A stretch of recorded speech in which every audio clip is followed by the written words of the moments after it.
Early leads are important, and the Sox have pounced on Indians pitching in the first 2 games of the series, scoring 11 runs in the first 3 frames. Today, Justin Masterson will try to keep the Sox in check and get the Tribe's first win of the season next on Channel 3.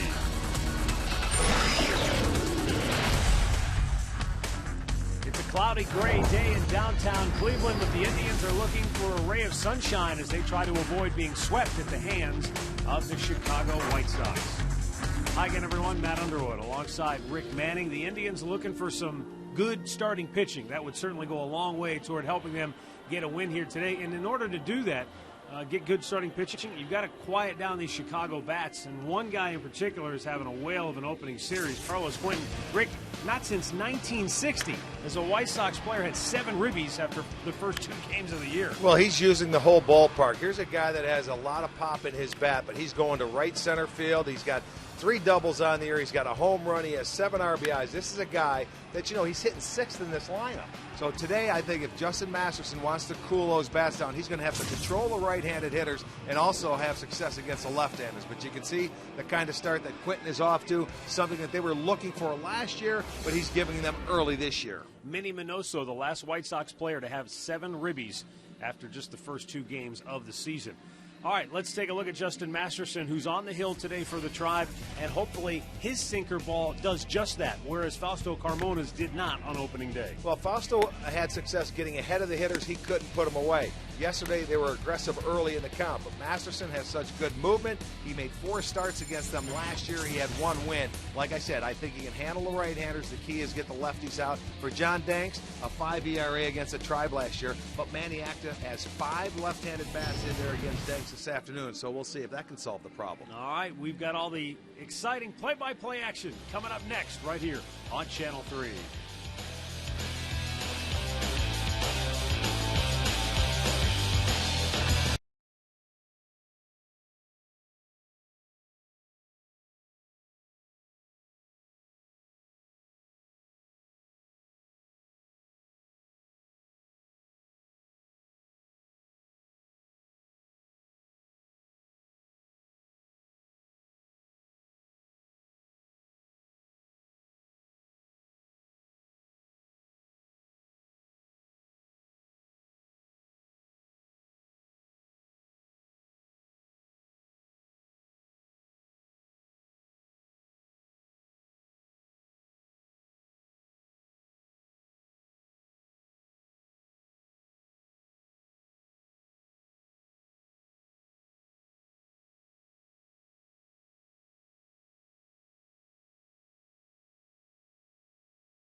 Well, so far so good. Rain staying away, and we are starting on time here this afternoon in the series finale between the Indians and the White Sox as the Tribe guns for its first win of the year. Let's take a look at the lineup that Justin Masterson will face today for Ozzie Guillen and the Chicago White Sox. It starts with Juan Pierre at the top, Gordon Beckham in the 2-hole, Big Adam Dunn slugging at the 3 spot. Then Paul Konerko, Alex Rios, and Carlos Quentin in the middle. A.J. Pierzynski, Alexei Ramirez, and Omar Vizquel getting the start at third base and batting ninth. It'll be Justin Masterson on the mound for the Indians. Justin last year, 29 starts. He did make 5 bullpen appearances towards the end of the year. 6-13 record. He pitched 180 innings, gave up 197 hits and struck out 140. One of the Indians pitchers that can strike you out. He was 1-1 last year in 4 starts against the White Sox. So now let's take a look at the Home Depot Indians defensive lineup. It's Buck, Brantley, and Chu in the outfield. It's Hanahan, Cabrera, as Drubel at short, Orlando at second. Santana gets the start at first. Lou Marson, his first start this year. More savings, more doing. That's the power of Home Depot.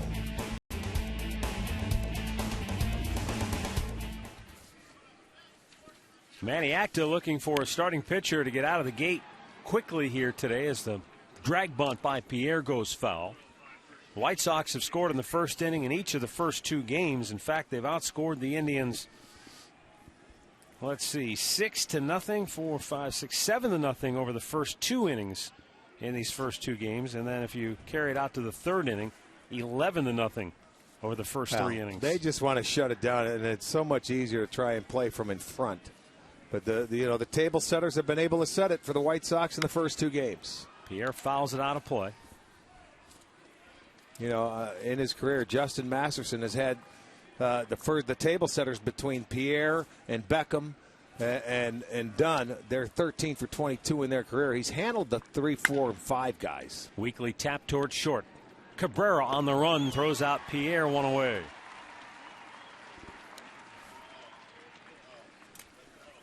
Mark Wagner calling the balls and strikes today. Chris Cuccione is at first. Mike Winters at second, and Mike Everett down at third. Gordon Beckham, what a start to the 2011 season for the White Sox second baseman. He is 5 out of 8. That's good for a .625 batting average. Had a first pitch strike. Lou Marson behind the dish today for the Tribe as Carlos Santana is at first base. Manny Acta told us in spring he'd do that from time to time this year. We'll see as the season goes along how often this scenario plays out. But one thing to remind, Carlos Santana is an infielder by trade. He is a converted catcher, and he's done a tremendous job making himself into a very solid defender behind the plate. But he's more than adequate in the field with a glove. We watched him take ground balls and take throws in the dirt, working with Mike Hargrove and Eduardo Perez in spring training. To be honest, he looked like a natural first baseman. He's probably the best first baseman the Indians have, to be honest with you. I mean, he's not lost over there around the bag. It's just a matter of getting playing time. If they want him to play first, could do it easily. What a jam job. Masterson takes care of Beckham. I mean, that ball was on his thumbnail. 2 down. Yeah, Justin can be awfully tough on right-handed hitters. And watch his ball move, and it goes in on the hands, and Lou's just sitting in the middle of the plate. And he should be able to control the right-handed hitters with that sinker right there. It's the lefties he's going to have to get out. That includes Pierre, Dunn, Pierzynski. Here is Adam Dunn, who's had a big series, 3 for 7. But it seemed like every one of his hits have been big ones. 5 ribbies.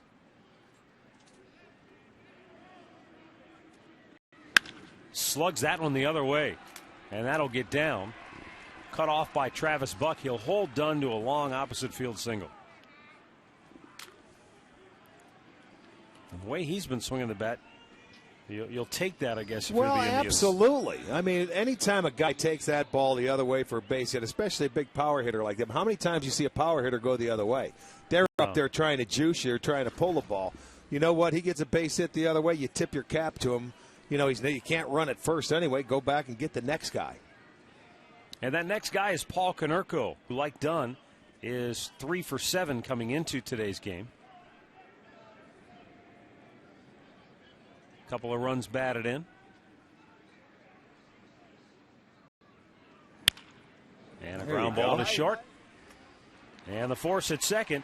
And for the first time this year, an Indian starter gets out of the first inning unscathed. Indians coming to bat when we return.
of the Cleveland Indians. Key guys for the Tribe, Santana and Hafner. They've combined to go 8 for 18, 2 homers, 5 ribbies in the first 2 games of this young season. Lou Marson in the starting lineup today for the Tribe behind the plate, batting 9th. Michael Brantley, 3 for 9 to start the year. John Danks, left-hander, 15-game winner a season ago and a first-pitch strike to Brantley. Well, Manny Acton has 5 left-handed hitters in there against John Danks. Danks last year against left-handers, they hit 273 off of him, where right-handers hit just 221. And 70% of the plate appearances, he faced right-handed hitters. So, I don't know, maybe trying to take him out of his element a little bit or take that changeup away from him that's down and away to the right-handed hitters. Plus, you got the 2 switch hitters in Cabrera and Santana. Actor with 4 right-handed bats on the bench here today. The 0-2 is just a little bit outside. Now, the way Hafner swung the bat coming out of the gates, you definitely want to keep his bat in the lineup, even though it's a left-on-left matchup. Hanahan has swung it very well. Brantley strikes out to start the game. Let's look at John Danks from last year. Left-hander was 15-11, 3.72 ERA. He did give him 213 innings, 162 punch-outs. Did walk 70, though. But John Danks, he was like a hot and cold pitcher. Last year in April, in 4 starts, he was 3-0. Then May through June, he went 1-5. Then he picked it back up to go to 7-2. So he's going to try and be a little more consistent, I think, for him this year. Only 18 homers allowed in 213 innings of work. And that's saying something when you're pitching in that ballpark at home a lot of times, because it is a bandbox. It's a good place to hit when that weather warms up. 1-1 the count here for Asdrubal Cabrera.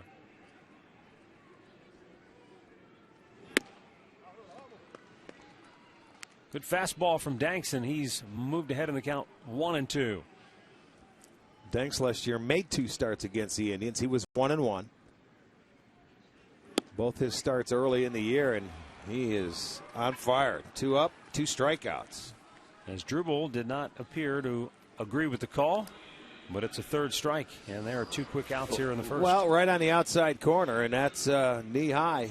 That's a pretty good pitch right there. Let's check out the defense behind Danks this afternoon. Pierre in left, Rios in center, Quinton is right. Omar Vizquel making his first start. Ramirez at short, Beckham is at second, Konerko at first, Brzezinski behind the dish. Here is Shin-Soo Choo, and the White Sox have effectively taken him out of the game. He is 1 for 9, 5 strikeouts, and yesterday it was like they were throwing darts against him. You're not kidding.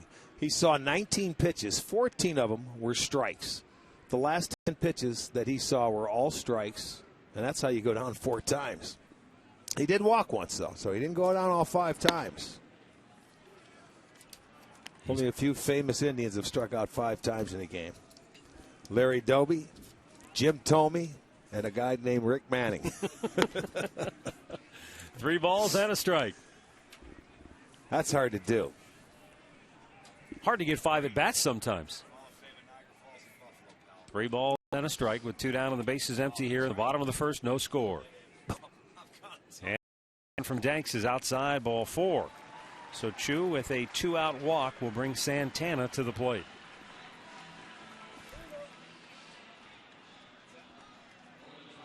Did you burn all your bats after that game? No. As a matter of fact, it was against the White Sox, too. It was in Chicago.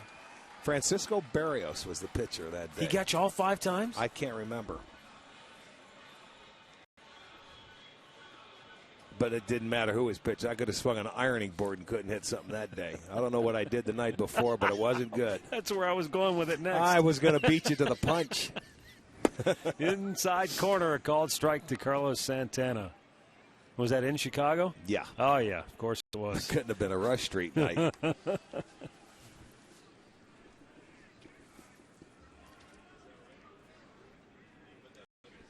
0-1 pitch.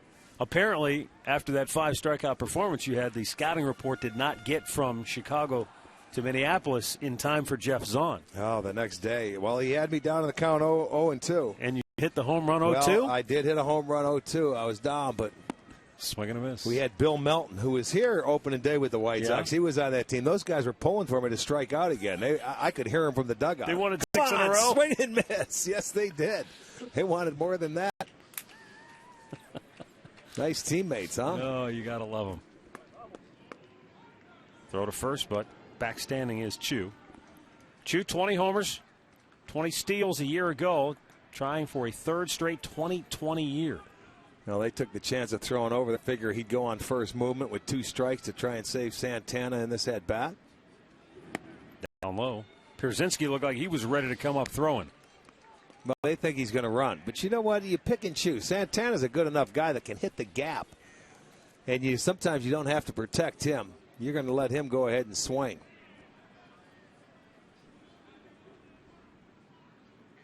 See, Danks is so tough out there. Short kick. Well, strikes out 3 here in the first. No score after 1.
Indians baseball is brought to you by McDonald's. Hit a home run with a delicious frappe or real fruit smoothie from McDonald's.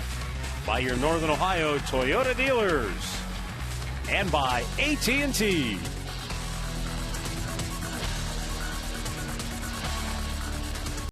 Bottom of the first here at Progressive Field. Heavy cloud cover overhead, rain off to the west of us. But dry and actually very comfortable here at Progressive Field today. You know, yeah, it's in the forecast, Matty, where we have a chance, but it's been like that all weekend. Our warmest game time temperature at 46 degrees. Well, yeah. Mr. Murray says it's going to be 71 tomorrow, 74, I think. Where did he get his American meteorological I seal think of I think he approval? called Arizona to see who was down there working. We got a little wager going on that one. A little bit low, 2-2.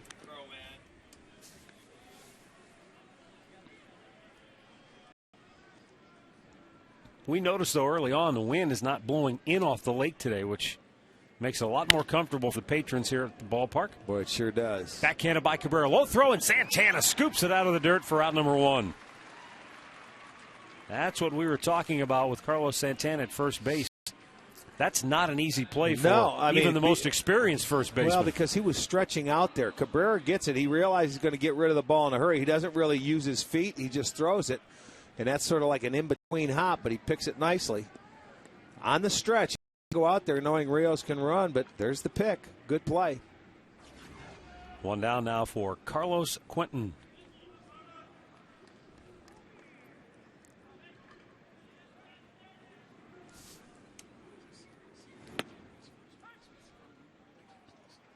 The White Sox are now, for whatever this is worth, 0 for their last 19 when batting with less than 2 out. Well, they've been on fire, in the first 2 games. Slow tapper. That's going to be a tough play for Hanahan. Living. Throw wide of the mark. Santana did everything he could. That's how you're living. And that ball went through the photo bay and hit something, and so he'll be awarded second base. Well, I'm sure it'll go as a base hit, and then the error on the throw from Hanahan. Probably should have just put it in his pocket. He knows that. He's shaking his head now because I look how deep he's playing. That's the only reason why I say that. But he felt he had a chance at him with the barehanded play, but even with a perfect throw, he wouldn't have got him, and it did. It went in, and it came back out and deflected off something. So that's where the error comes in. It's a base hit, error on the throw. So a runner in the scoring position with 1 out for A.J. Pierzynski. 3 for 9 in the series, already a couple of runs batted in. First error of the year for the Indians.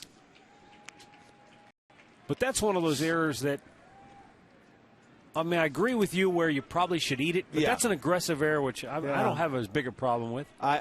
You should just put it in your back pocket. And there's no error. You give him first base. Yeah. Masterson, a sinker ball, got a chance for a double play ball. Don't give the extra base. But sometimes you get caught up in the play and you want to make a great play, and that's exactly what he did. Now, I don't fault him for that, but, in reality, and you look back at it, you should probably just put that ball in your pocket because he was so deep to begin with. Now the 0-2. But that's also one of those plays where you've got to concentrate so much on the rolling baseball that it's hard to look at the runner at the same time, so you don't really know if you've got a play or not. Well, and that's where your players can help you out there. Your pitcher standing by, you say, no, no throw. No, just eat it. That's where someone or your catcher can help you out there. Weekly tap towards short. There's a double play ball. Cabrera takes care of it. 2 down, but Quinton moves over to third. But you're right, that would have ended the inning if Quinton was on first base. Well, let's see if... Well, you come back, and as a pitcher, you want to pick up your defense. That's all. Justin will say, I'll get him. Hey, explosions that rocked Fairport Harbor earlier this year raised serious questions about underground gas lines. How safe is our pipeline system? The investigator, Tom Meyer, has some surprising answers tomorrow night at 11 on Channel 3 News. Alexi Ramirez looks at ball 1 inside.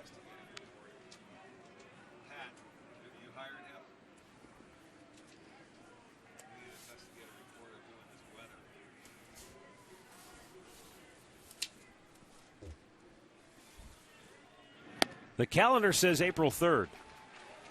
But here in the booth, our guys are in midseason form. According to Tommy Bowe, that infamous 5 strikeout performance you had against the White Sox. Ken Kaiser had the plate that day. Oh, hee-haw. May 15th, 1977. May 15th, wow. That's the same date as Lenny Parker's perfect game. Another tough play this time. Hanahan takes care of it. He more than makes up for the errant throw with a fine defensive effort to take care of Ramirez and the White Sox. No score, middle of the second.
Grady Sizemore with the ball club here at Progressive Field. I talked to Grady before the game down in the clubhouse.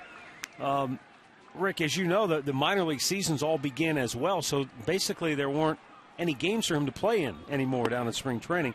The only thing left there was the extended spring training and the real young guys, and they don't start their games for another couple of weeks. So he's here, and he told me the schedule is he'll play at Akron, he'll go to Columbus, he'll come back to Akron. Well, he looks happy to be here, I'll tell you that. He can't wait. I know. To get back in action with the big league club. Chomping at the bit, I guarantee it. But he said they've got my schedule all mapped out, where I'm playing, how many innings he's going to play. Ideally, he's going to work his way up to 9 innings, play all 9 innings, and at that point, hopefully he'll be able to play on an everyday basis, and then, it'll accelerate from there. Right, you build the strength up. Now, at least he's playing. That's the key. Travis Hafner having a great start to his season. Oh, that one got him, though. Nailed the outside corner at the knees, did John Danks, and man, he looks like a sharpshooter here at the outset. He sure does. He's not missing his target at all. These guys are maybe complaining a little bit, but he's down at the knees, and he is on the corners, my friend. That's an excellent pitch. Look at that. That's high enough. That's on the outside edge. He is. He's locked in. Hafner felt that pitch was away, but Danks has been around the plate, so he's going to get those calls as long as he continues to hit those spots. Orlando Cabrera 2 out of 8 in the first 2 games. 1-1 the count.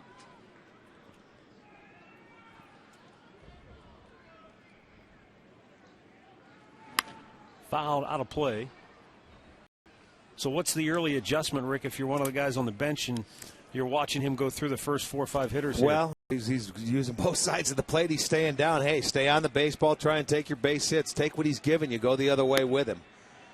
He's mixing his pitches well. You don't want to let him get ahead of you right now. The way he's been able to make his pitches, putting you away. Orlando Cabrera working the count to a full count situation here. 28 pitches so far for Danks. 15 have been for strikes. And that's a solid line drive to left, but coming in is Pierre, and then he pulls up and plays it on the bounce. That was sort of a funky swing because what he did, he tomahawked it. He came over it, and that ball didn't carry. It almost died. You know what I'm saying? He came down on top of it, and I'm not sure there wasn't a whole lot of spin. See where he hit that ball and came down on it with that top hand? He went way up there and really got down on it. It had a lot of spin, so it really didn't have carry to it. But you certainly take it. First base hit of the afternoon for the Indians. And a one-out base runner for Travis Buck, who in his Indians debut yesterday went 1 for 4 with a double. And it's low, ball 1.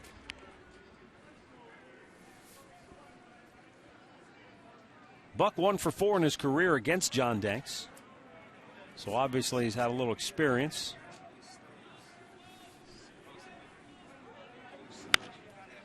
High fly ball, shallow left. Pierre coming in, going out. Omar Vizquel to make the grab. I'm surprised he turned around. He usually keeps his back to the infield.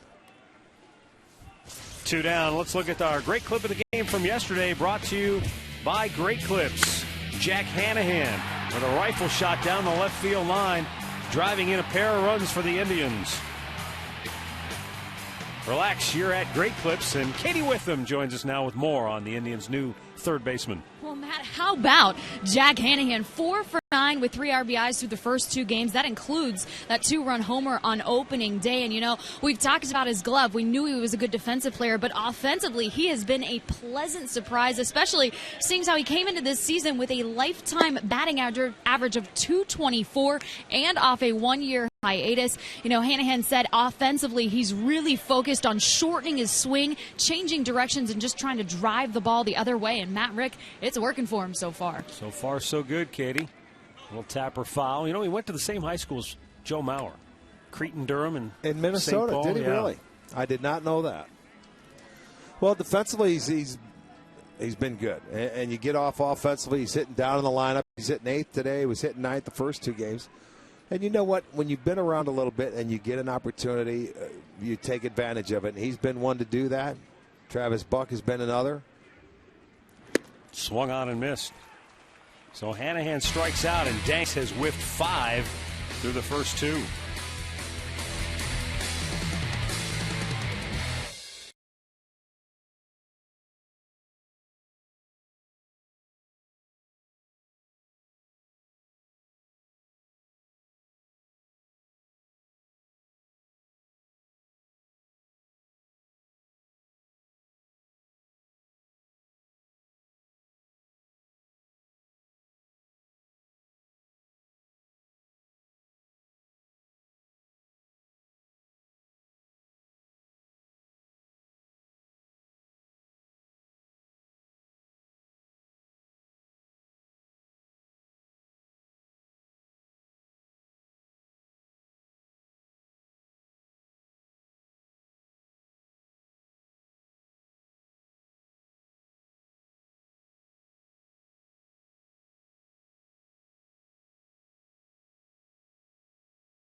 I'll remind you to stay tuned later in the game to see our Miller taste this moment.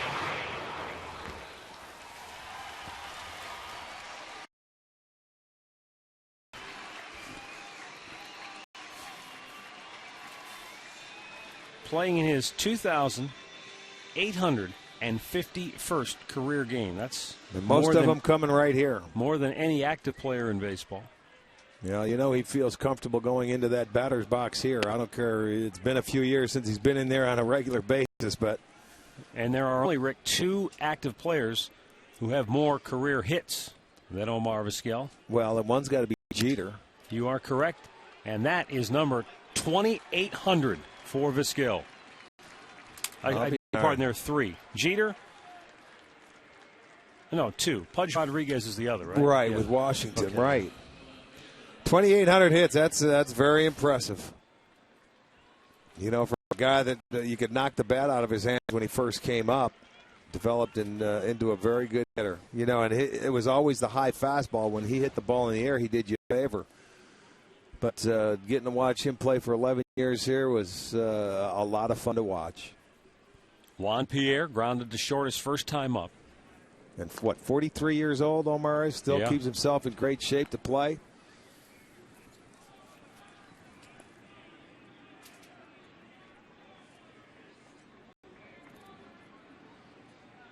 This is where you can play a little game here with Omar on first and Pierre, the batter, handles the bat well. He can bunt. 3 weeks, Omar will be 44. Mm-hmm. 44. It's a young man's game. So he's not playing every day, but he knows exactly what it takes to get ready. Pierre tried to bunt, jabbed at it, and missed. Yeah. I think Justin Masterson would be a tough guy to bunt because his ball moves so much. He throws a lot of ground balls when he does. It would be, to me, maybe a little bit easier to start the runner and swing the bat as opposed to bunt it. Omar takes off. Pierre with a ground ball to second. They can't get the force there. Orlando Cabrera takes the sure out. Vizquel in the scoring position. Once again, let's go down and join Katie with him. Hey, Matt, Rick, you know what? The first ever Indians Music Festival is going to be going on Saturday, June 11th. Now, basically, there's going to be 10 different artists here performing in the ballpark, including Brad Paisley and Blake Shelton. Right now, the Indians have a great deal for you. $30 seats for just $20. That deal is only good, though, through Thursday. So you want to log on to theindians.com and use the password SPECIAL to make sure you get your seats, Matt. Thanks, Katie. Gordon Beckham with a big bouncer to short. As Joel Cabrera takes care of that. 2 down. Omar Vizquel moves to third on the play.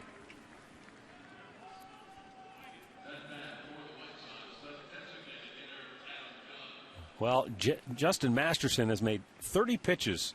23 of them have been strikes. So, I mean, he is doing a tremendous job of pounding the strike zone. But obviously, Rick, he's got heavy sink because there hasn't been a ball hit in the air, at least not one made for an out. All ground balls. That's what you love to see. You know he's got great movement. When they're hitting the top half of that baseball or keeping it down, you're right. He doesn't have a fly ball out. The only 2 balls hit in the air resulted in hits. Dunn with a flare the other left, way. And Omar Vizquel with a little blooper to right. There you go.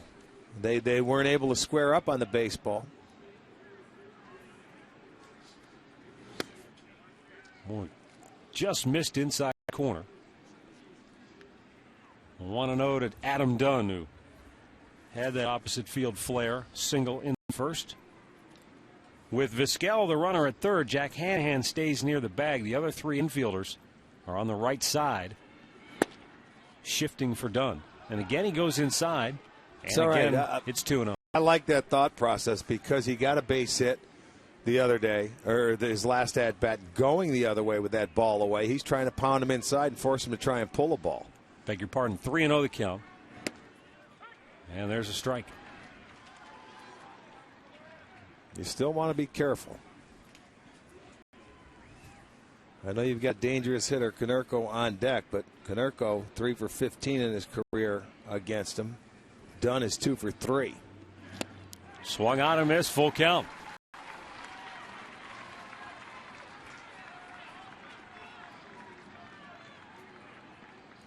Justin Masterson trying to keep the Sox off the board with Vizquel at third and 2 down here in inning number 3. And the payoff pitch. Check to swing. Did he go? No, says third base umpire Mike Everett. It was close.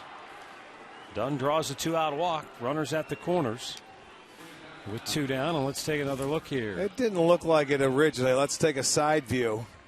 No, he was able to check it. I give him credit. I think they made the right call there. He held up. Gives Konerko a chance now with runners at the corners. Konerko hit a routine bouncer to short in his first at bat.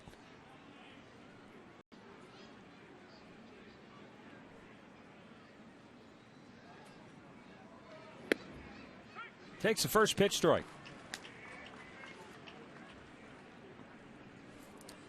Something that the White Sox have done so well. They hit with runners on base coming into this game, hitting .487, but runners in scoring position .556 and .297 with 2 strikes. A little bit outside. And when they've gotten them on third base in less than 2 outs, they were 7 for 11, although Omar is over there with 2 outs. And that's something they didn't do early last year. They didn't get big hits and runners in scoring position. Missed outside with it. 2 balls and a strike. Well, we mentioned earlier, as you look at what Paul Konerko has done in his career against the Indians, and a lot of that damage has been done just since 2003, where no active player has done more damage to the Indians than Konerko in terms of home runs and ribbies. Boy, just missing 3-1. But Chicago has been able to jump on the Indians early in this series, outscoring them 19-3 over the first 4 innings in the first 2 games of the series. Yeah, that's the second most runs they've scored in the first 2 games of the year. The second most. They scored 30 back in 1915, and that's like, forget about it. Gets a strike called, and the count goes full. So the runner at first, Adam Dunn, will be off on this 3-2 pitch.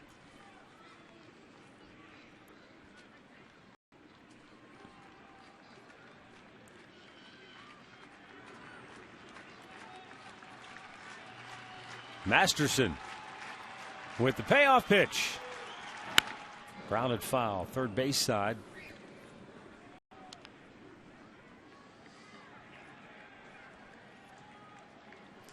Yeah, you know Konerko's up there. He wants to try and drive it in and get him going again with 2 outs, with 2 strikes. The runner's off and running.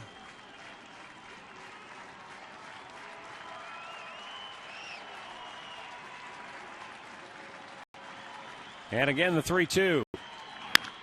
And a base hit into left field past a diving Jack Hanahan, and Chicago draws first blood on the 2-out RBI single by Paul Konerko. His third ribby of the year. Yeah, Justin got that one upstairs. It was about belt high.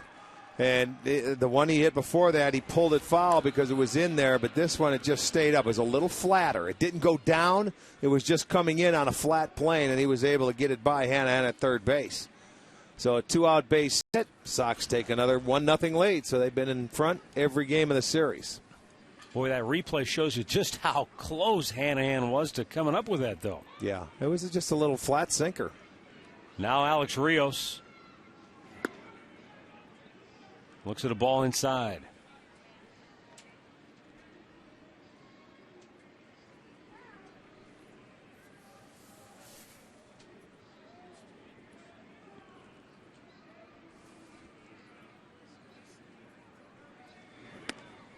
Missed badly there. 2 balls and no strikes.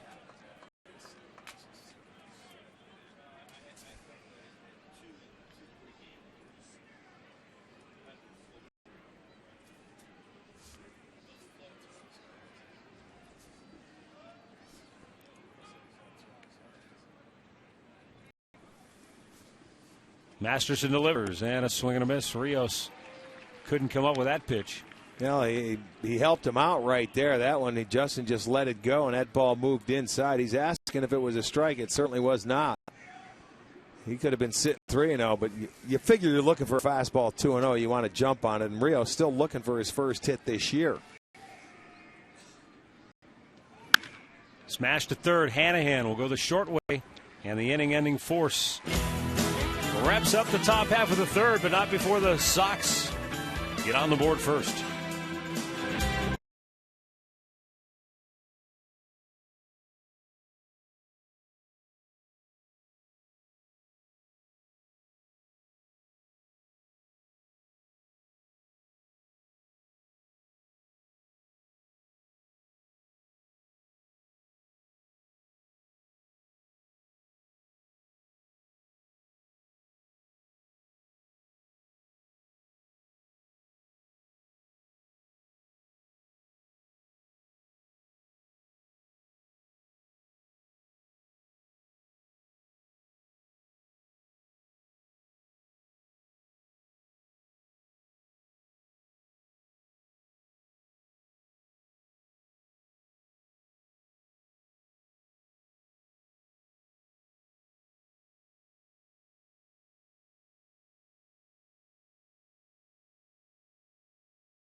Cool day here at Progressive Field, but actually not too bad. No, this is the warmest of the 3 so far, I think. Yeah, 46 degrees, our game time temperature.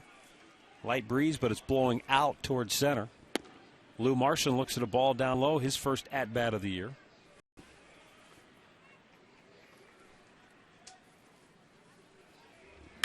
Fouled out of play. John Danks through the first 2 innings, 5 of his 6 outs have come via strikeout. But he's been ahead of the hitters. 5 batters, 0-2-1-2. So he's been able to get ahead of them, make some pretty good pitches once he's been ahead.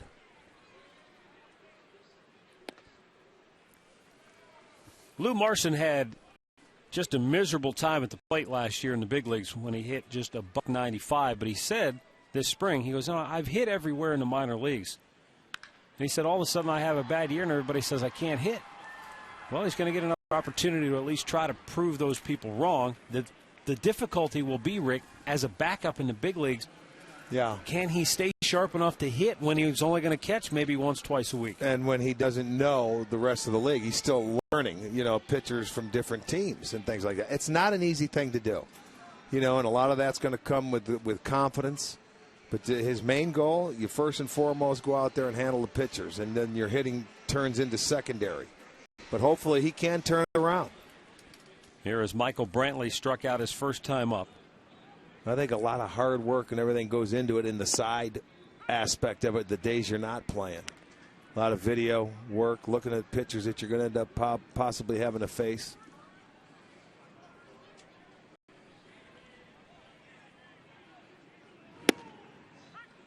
Strike over the inside corner, and it's 0-2 on Brantley. Well, I can tell you one thing. The left-right theory isn't bothering Danks at all today. He's slicing and dicing. He sure is. He's got both sides of the plate. He's working. Brantley able to lay off. 1 ball, 2 strikes.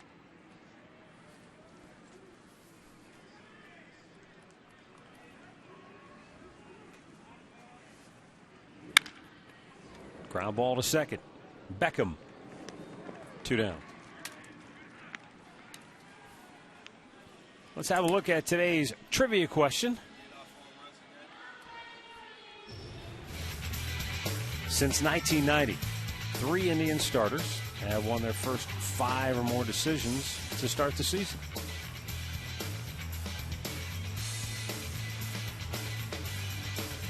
Greg Swindell, I think, was one of them. Oh, that was before 1990. Ah, you're right. Yeah, that would have been 88. Since 1990.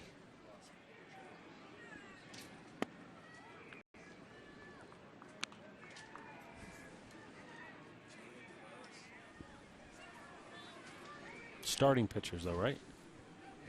I don't know. They didn't say. Did they say starters? They said starting pitchers. Yeah, because wasn't Tavares like 10-0 in 95? I think he was.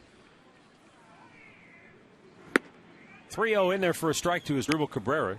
2 down, and the base is empty here in the third.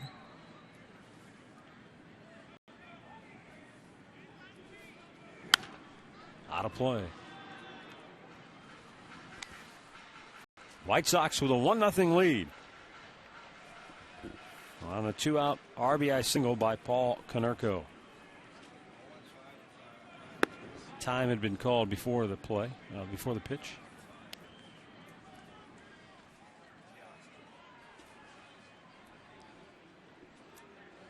John Danks, former first-round pick of the Rangers back in 2003 out of Round Rock High School in Texas.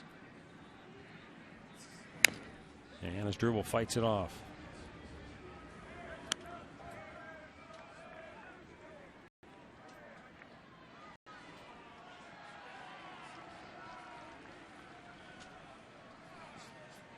Payoff pitch. Strike 3 call. Half dozen Ks for John Danks. 1-0 Chicago through 3.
It's a 1-0 White Sox lead as we go to the fourth inning here at Progressive Field. And for Chicago, Carlos Quentin, A.J. Pierzynski, Alexei Ramirez due up. Both pitchers under 50 pitches through the first three. They're both about the same. Masterson at 47. I think Danks was at 49. Is that right, Tommy? Danks at 49? Yeah.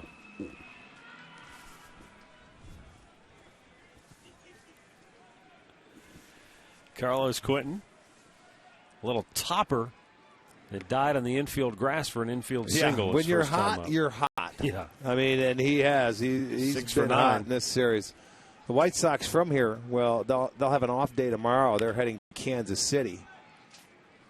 And then they'll play 2 games before they go home, and they have a long homestand. 3 teams coming in.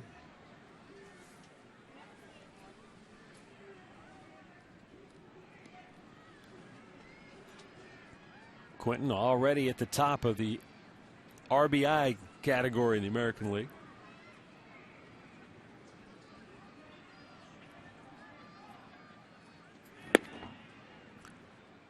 Remember we were talking yesterday about Kyle Drabek had the no-hit bid. Right. There was another guy yesterday. Now I just completely blanked on who it was. It was against Tampa Bay, though. Okay, from Baltimore. Mattis? No, it was Chris Tillman. He had it through 6 innings and then they took him out. He was already at his pitch count, early in the year. It's okay. It's a young kid. But I was thinking, here we go again, Tampa Bay. What is it about the Rays? They attract no-hitters like nobody's business. They certainly do. Quentin draws a leadoff walk, and we head downstairs and join Katie with him once again. Well, Matt, Rick, the Indians have a lot of great promotions going on right now. Fans have to check out the KeyBank Grand Slam 4-pack. It has everything you need in one affordable price. It includes 4 Indians tickets, food, 4 Indians baseball caps, and parking. Log on to theindians.com for more information. Guys, back over to you. All right, thanks, Katie. Here is A.J. Pierzynski. And a little bit high for ball 1. Pierzynski grounded to short his first time up.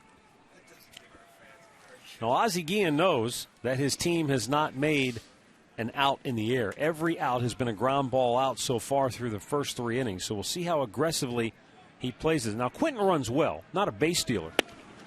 But he does run pretty well. We'll see if at some point he puts him in motion to try to stay out of the double play. You know what? This isn't a very good combination. You are right when you talk about that. Ground ball outs and Pierzynski, I mean, he can put the ball in play. There's no question. But you may just give him a chance being left-handed. There he goes. Runner goes, and it's tap foul. You're not going to bunt and give up and out that way. You take your chances, especially when you have a 1-0 lead and they've been swinging the bat as well as they have.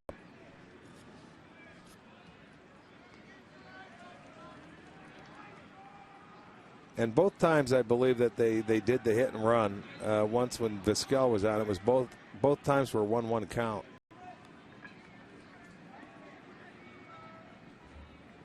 1-2 pitch, runner holds this time, and it's down and in. Couldn't get him to chase after it. Evens the count, 2-2.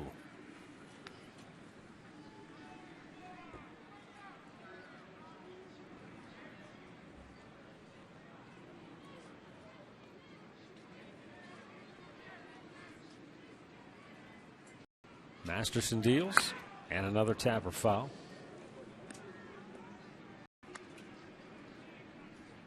Pierzynski, we talked about it in the opener. He's been an Iron Man behind the plate for Chicago.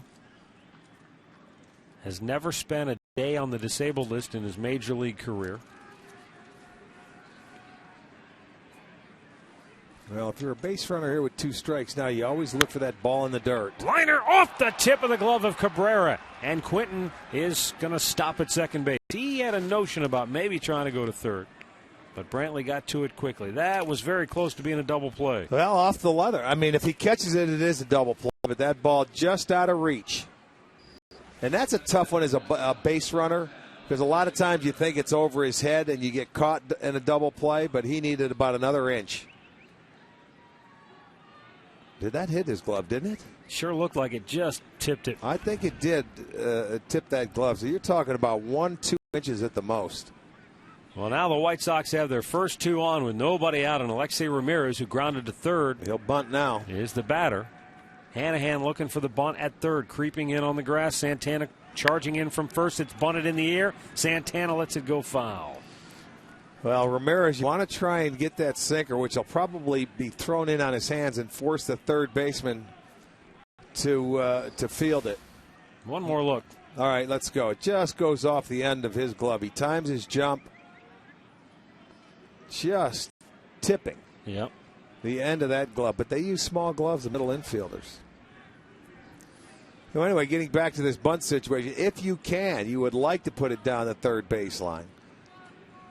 Santana will be charging from first like he did last time with that ball in the air. Bunts it towards Santana again. Diving catch made. They've got a double play. Maybe a triple play. Triple play. Throw to second. Now throw to second. 3. And that's a triple play. How do you like that? What a play by Carlos Santana. And on the diving attempt, he makes the catch and then had the presence of mind to get up and start the ball around the infield to get 3. Ozzie Guillen arguing the ball was foul. It was not. Santana caught that clearly in fair ground. Doesn't matter. Still a triple play. They were running. Caught it in the air. Doesn't matter fair or foul. They're gone. See you later. Nice play, Santana.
Leading off is Shin-Soo Choo here in the bottom of the 4th inning.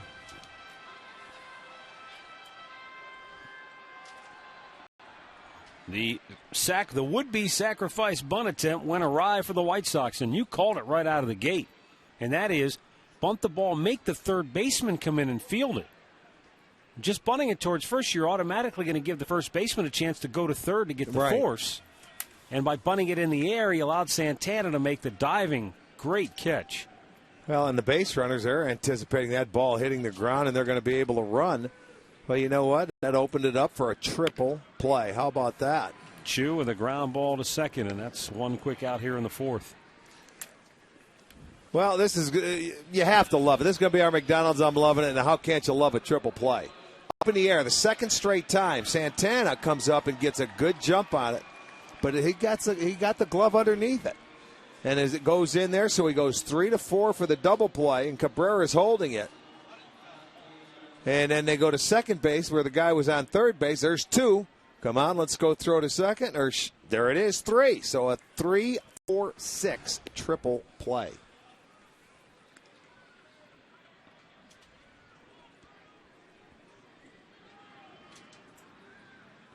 Obviously, Ozzie Guillen was arguing that he thought the ball hit the ground. But he got his glove under it first. Sure did. Umpire had a good look at it. And, you're sort of in nowhere's land when you're a runner. Because if If he doesn't catch it and you stay there, then you're trapped off, and he's going to get up and throw to third. You get the lead runner, so it's a tough situation. Up the middle it goes, and it's through a base hit. Boy, Carlos Santana looked about as bad as you can look on the previous swing. He comes right back and lines it up the middle for a base hit. Let's pause 10 seconds for station identification. You're watching Cleveland Indians baseball.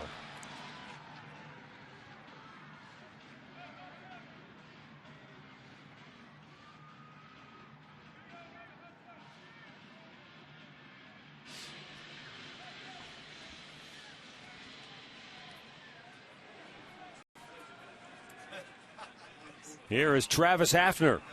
Out on strikes his first time up. Matt Underwood, Rick Manning, Katie Witham with you today here at Progressive Field.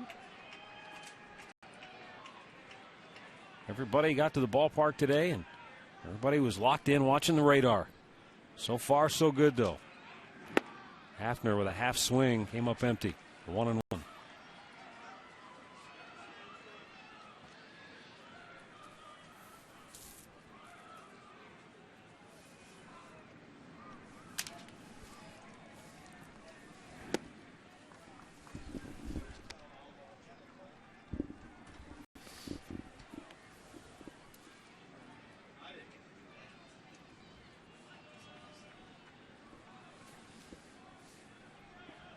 Now the set. And the 2-1 as hammered to center field. Rios right there in his tracks to grab it. We're out number 2.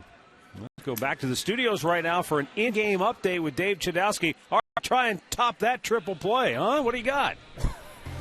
I don't think I'm going to do that, but I'll give you this. The Twins and the Jays. Twins looking for their first win of the year. This helps. Danny Valencia, the youngster with the home run. Travis Schneider can't get it. It makes it 1-0 right now. That's the score in the fourth. Back to you. All right, thanks, Chud. They're telling us now that triple play was called foul ball? Was called a foul out triple play, but I thought it looked like he caught the ball in fair ground and then slid into foul territory. Well, hard to look at. I'm sure they had the opportunity to look and see where it was called. Mm-hmm. Not that matters one way or the other. Yeah, but how many foul ball triple plays? Yeah, it adds to the oddity of it. Right. Let's see where he's at. Coming across. It's fair. That is. Yeah. I'll tell you what, that's a bad call. Is that Tommy Bowe doing all the assessment there? Who did that? The official scores? Well, he may have to look at that again because it looked like that was in fair territory. Out of play. I agree with you.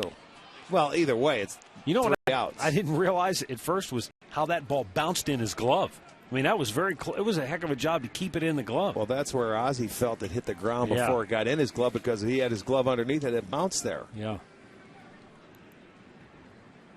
Terrific effort. 2 down runner at first. Drawing a throw is Santana. 0-2 count. Just the old precautionary throw to first base to see that they don't go on first movement.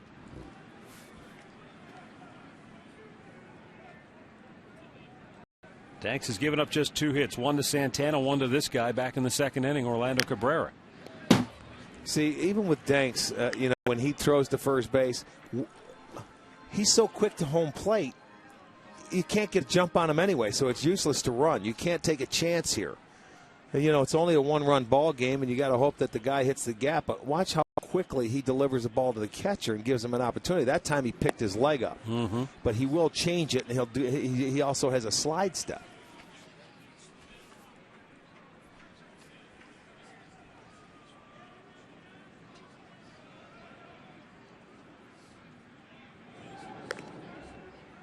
Well, and the key is to vary your looks and your moves. Absolutely. You're not you just give your catcher an opportunity. Vary it, throw to first, hold it, quick pitch him. Yeah, that's exactly what you do. You change your rhythm, your tempo. Got him. 7 strikeouts for John Danks. He has at least 1 in every inning so far.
calls and emails during All Bets Are Off, live at 7 o'clock. Then golf pro Jimmy Hanlon will get you ready for the golf season during the Golf Zone at 9. All Bets Are Off and the Golf Zone starting tonight at 7 on STO.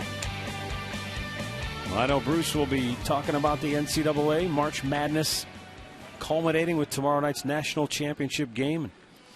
What a matchup, Butler and UConn. Yes, indeed. It's down to the last one, isn't it?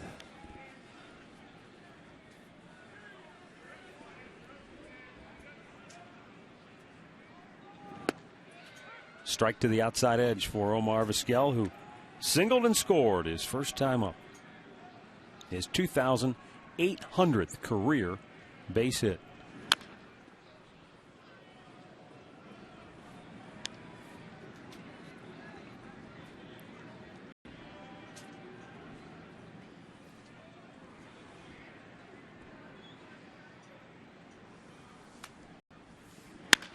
Line drive, base knocked the other way, and how about that?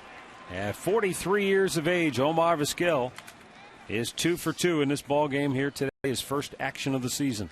Well, and you give the rookie Brent Morrell a day off, the right-hander. That would be a tough, at-bat against him with Masterson, and Omar starts it. Well, Alex White last year at Kinston and Akron went 10 up, 10 down, 2.45 ERA. He's going to start the year at AAA Columbus, and the Indians certainly have high hopes for Alex White, as well as Drew Pomerantz, who could also. He moved quickly up the ladder last year, and I think they have the same thought process for Pomerantz this year. He'll start at A ball, quickly go to AA if he can, and hopefully they can get him to AAA. Nice drag bunt. Masterson with a quick flick to first, and they just did get him. Boy, you can't dawdle as fast as Pierre gets down the line. Vizquel into scoring position on the sacrifice. Speaking of Drew Pomerantz, yesterday in Goodyear, Arizona, he pitched against the AA Akron Arrows and went 5 innings, 1 hit allowed, 3 walks, 6 strikeouts.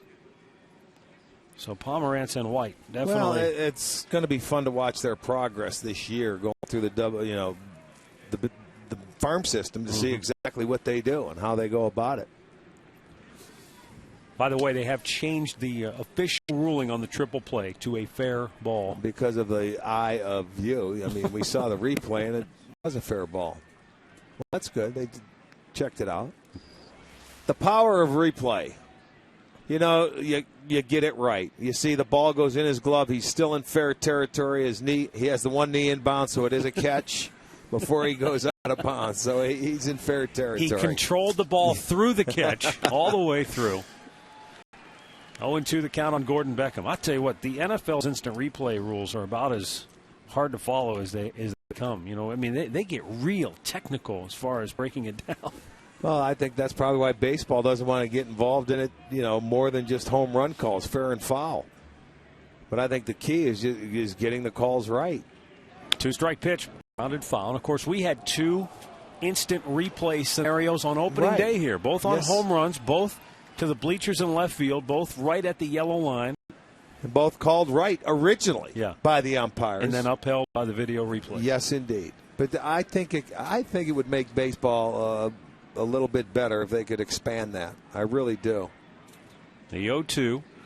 To what? Well, in your ideal scenario. Well, there's no ideal scenario. I wish they could do it and bring in more calls. I'm not saying bang plays at first for umpires every time up and things like that. How about line drives down the line? Fair and foul. Any fair and foul call then? Yes, and then balls that players dive for that bounce out of the glove and they're catching no catch. Oh, hit him. Came inside and nailed him.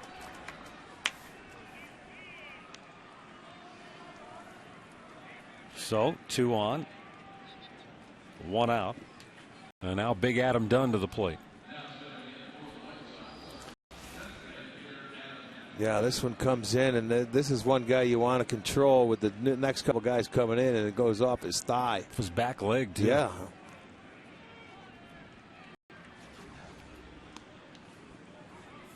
Adam Dunn singled in the first, walked in the third.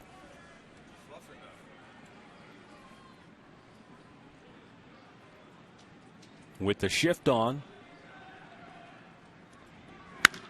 In the air, center field. Michael Brantley, routine play. Runners will have to hold. 2 down. That's the first, other than the little bunt pop-up triple play deal, that's the first out in the air. Yeah, first fly ball right. out.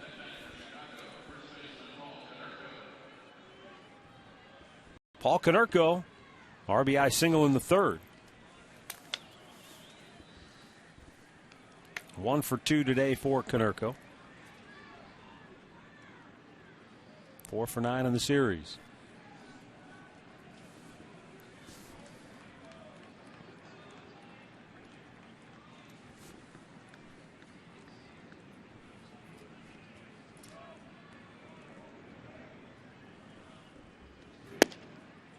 And a first pitch strike to Konerko.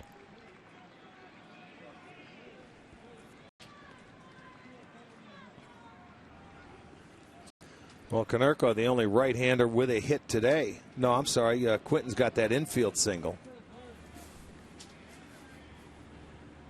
The 0-1.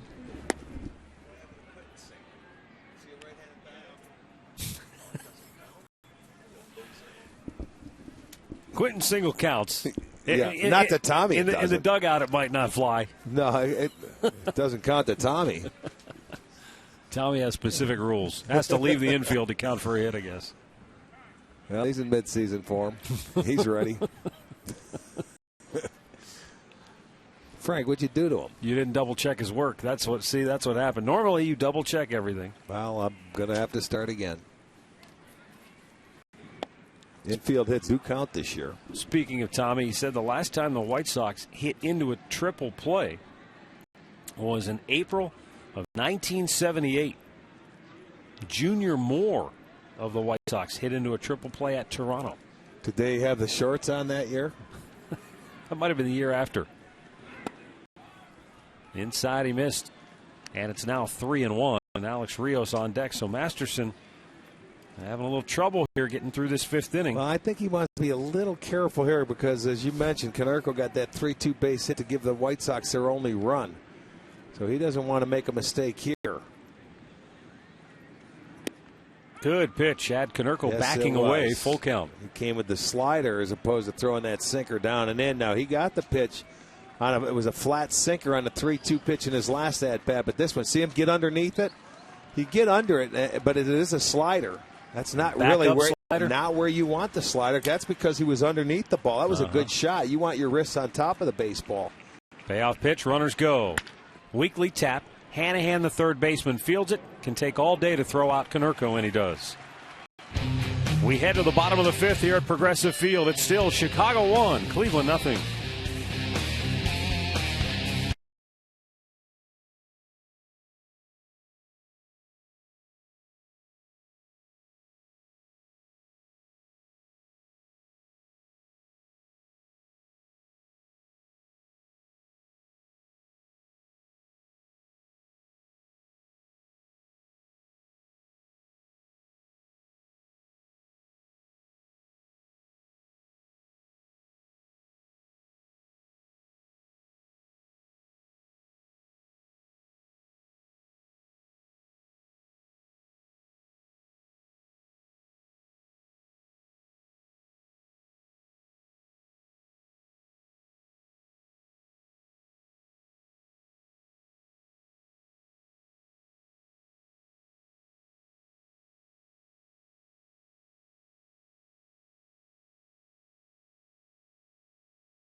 is, I don't look like it's stopped already, Rick.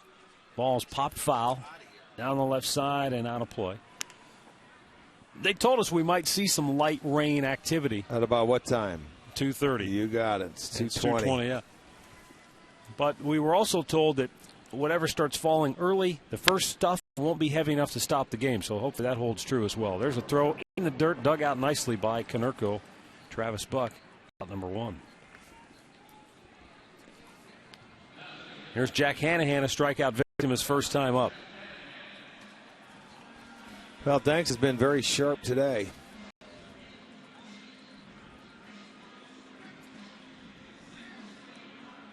Seven punch-outs on the afternoon. As you mentioned, there's only been a couple of balls in the air. Some ground outs.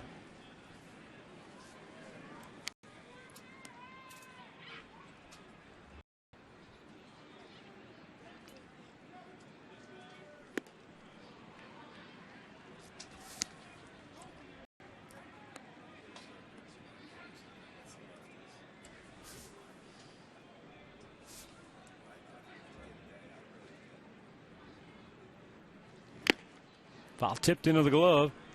And a count 1-2.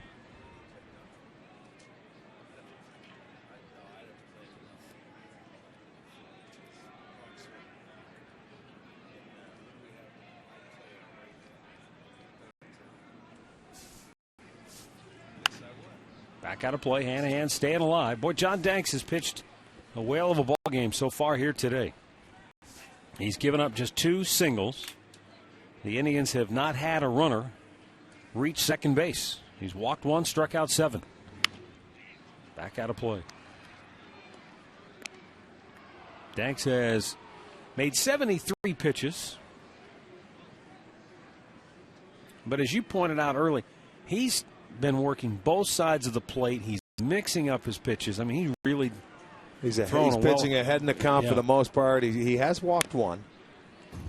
Yep. That was back in the first inning. It was Chu, but I mean, he's been in command. Travis Hafner probably hit the ball the hardest to center field on the nose. That was the hardest hit ball. 10 counts of 0-2, 1-2. That's the key to pitching. You talk to pitching coaches, you say pitch ahead in the count. You get to expand the strike zone of the hitters. You're going to get them to swing at your pitch, and and a couple of times he's had guys looking at pitches that he's made perfect pitches with. 3 times he's had called strikeouts.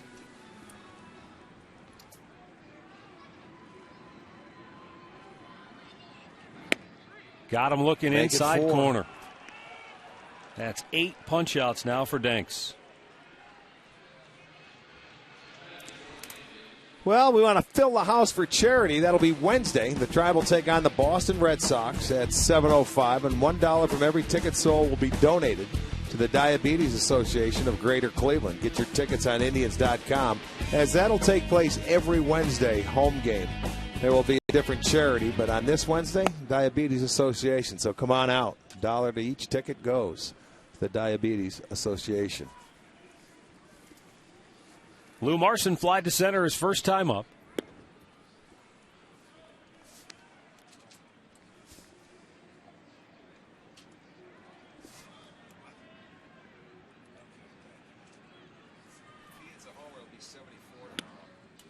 Caught the outside part of the plate.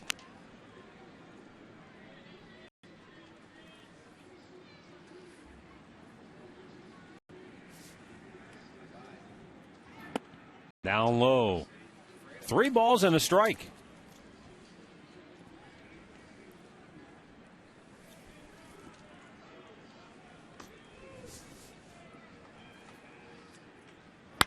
And Marson with a solid line drive base hit with 2 down here in the 5th inning. And the Indians will turn it over now to the top of the order, and Michael Brantley. Well, he did a good job. He had the count in his favor, and Danks has to come in there. He wasn't going to walk him. Throws him a fastball, and Lou Marson is ready. Pulls it in the hole between short and third. Gets the 3rd hit of the afternoon for the Indians. So a 2-out single. Rolls it over to the top of the lineup.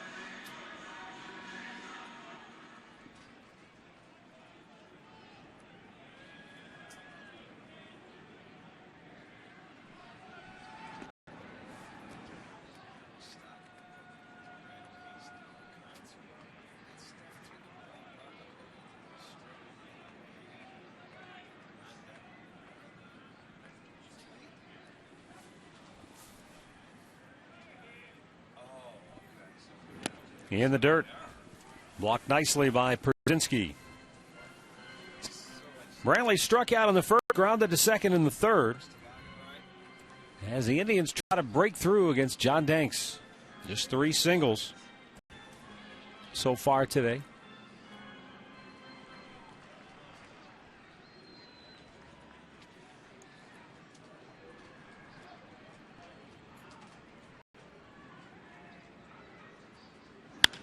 There's a bloop shot's going to drop in left field. Marson will stop at second. And back-to-back hits for the first time today. And the Indians finally get a runner in the scoring position for the first time as well. Right, and unfortunately it's with 2 outs. But what Brantley did there, you talk about staying inside the baseball. This is the 3rd time around now for Michael, and he really concentrated on staying in. It was elevated, though. It was up above the belt. Danks missed his target.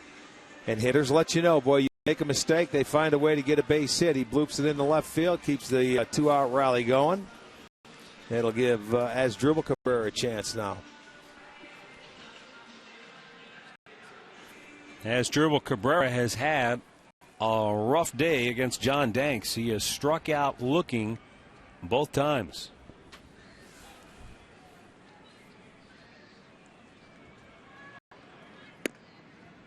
And a first pitch strike over the outside corner.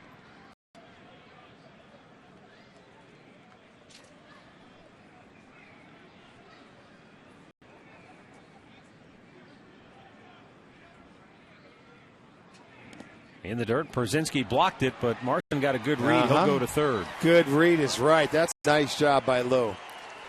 See, Brantley at first wasn't sure, so when in doubt, you can't go because sometimes the runner will stop. But Marson just continued to go to third base, and that ball didn't trickle that far away from Przinski. So Marson, a catcher, got a good read on that ball and was able to move up a base. See, Michael wanted to go, but he just wasn't sure he was going to continue to go.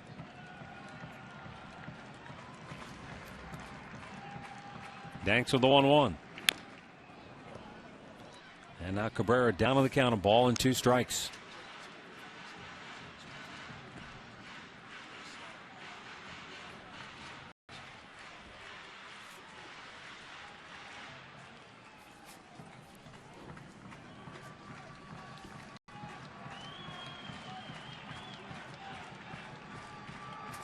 First and third, 2 down, a throw to first, and Brantley back with a dive.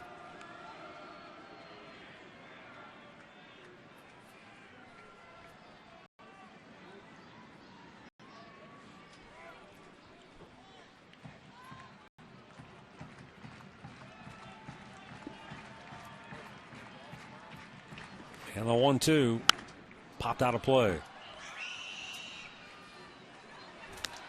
In addition to the Indians, Boston, Tampa Bay, Detroit, Minnesota, and Oakland also 0-2 to start the year. Detroit and Minnesota both winning at the moment. Oakland in action later. And Tampa Bay is on the short end of a score. No score. Boston and Texas. Up and in, and down goes Asdrubal. The count evens at 2-2 as the rain picks up just a bit in intensity. Well, Danks, he's been able, I think he's had success with the changeup against Cabrera today. So here's a high fastball. That one got away from him, but he was going to show him something upstairs, and usually you can follow that up with a changeup down and away. Runner at first breaks, and on the 2-2 pitch, it's line. Oh, what a catch at second by Gordon Beckham. And it thwarts a rally by the Tribe. Bat shattered, ball into the glove of Beckham to end the 5th. And it remains 1-0 Chicago.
As we go to the 6th inning, and we will invite you to check out the Subway Extreme Fan Zone, located in Section 309 on the mezzanine here at Progressive Field. Pick up a Wahoo Bucks coupon at any local Subway restaurant for a $5 off Extreme Fan Zone seat. Subway, eat fresh.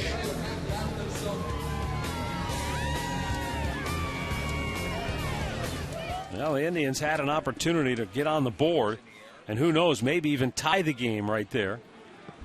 But with the runner going, he pointed that out, with the runner going, Beckham ends up in the perfect spot to make the play. You know, if Michael's not running there, it's a base hit up the middle.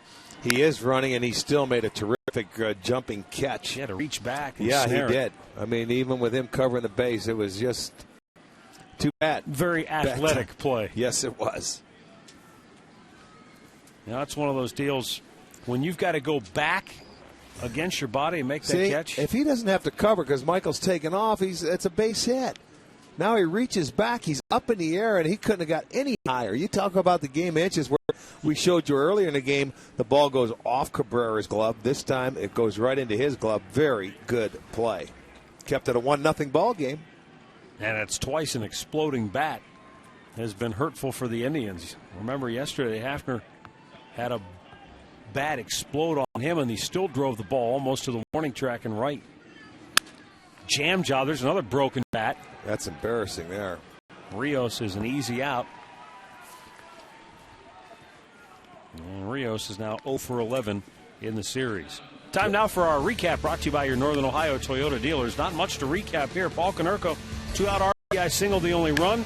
The highlight of the day, though, with the runners on a bunt play moving because they thought the ball was going to drop fair, the Indians turn it into a triple play, thanks to a tremendous defensive effort by Carlos Santana. Find out about more than 30 Toyota offers available now at buyatoyota.com. Carlos Quentin takes the ball down low. He has a little infield hit in the second, and he walked in the fourth. And he was one of the runners who was caught in that triple play. Bouncer to third, behind the bag, Hanahan, long throw. Santana reaches and makes the grab, 2 down.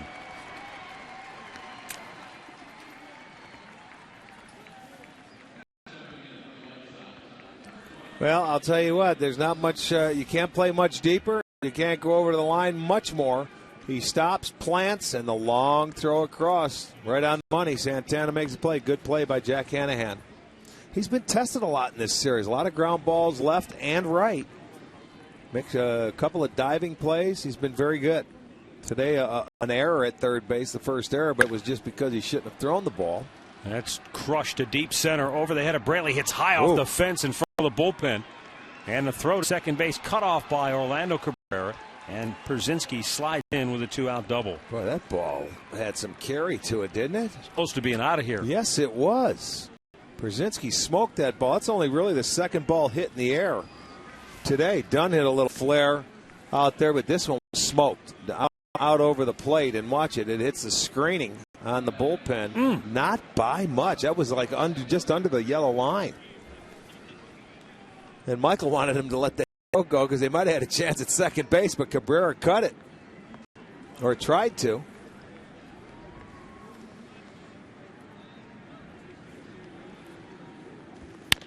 Bouncer to short. Routine play for his Asdrubal Cabrera. And that'll end the inning. 2-out double does no damage. It stays 1-0 Chicago, middle of the 6th.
Bottom of the sixth. Indians down 1-0.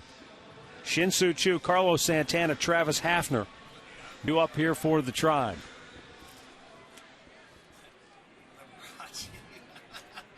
Choo walked in the first, grounded to second. His last time up. Dank's pitch up and in for ball one.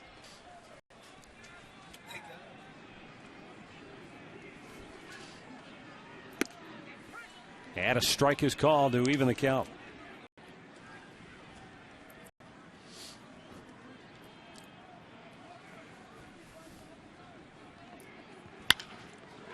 Off the mound, right to Ramirez, who will throw out Choo for out number one. Let's go down to Katie Witham, or let's go across the way to Katie Witham. She's hanging out in the fan cave today. Thanks, Matt. I'm over here hanging out in the newly remodeled fan cave, and we've got a lot of Lake Erie Monsters here, fresh off their 2-0 win yesterday over Toronto. I'm hanging out with defenseman Travis Garlitz and forward Matt Ford. And Travis, big win yesterday. I know you guys are kind of on the bubble of the playoffs right now. First time ever that you would make it to the playoffs. You already got the beard going, I see. Yeah, the guys are playing really good right now, and that win is going to go a long way getting us into the playoff spot. So, we're pretty excited about the win. And this has been a great season for you guys. You're out here celebrating the win yesterday, I suppose. Big Indians fan? I am now, after being in Cleveland for a year, come out and support the local team, and we're having a lot of fun today right now. Absolutely. We're happy to have you out here. And Matt, you guys coming off that 2-0 win yesterday, what's the key to keep the momentum going for you guys? It starts with our defense. We got great goaltending right now, and it's getting excited as we're getting ready for playoff hockey. And you are a big Indians fan, I hear, right? I am. California boy, love baseball. It's fun coming out here.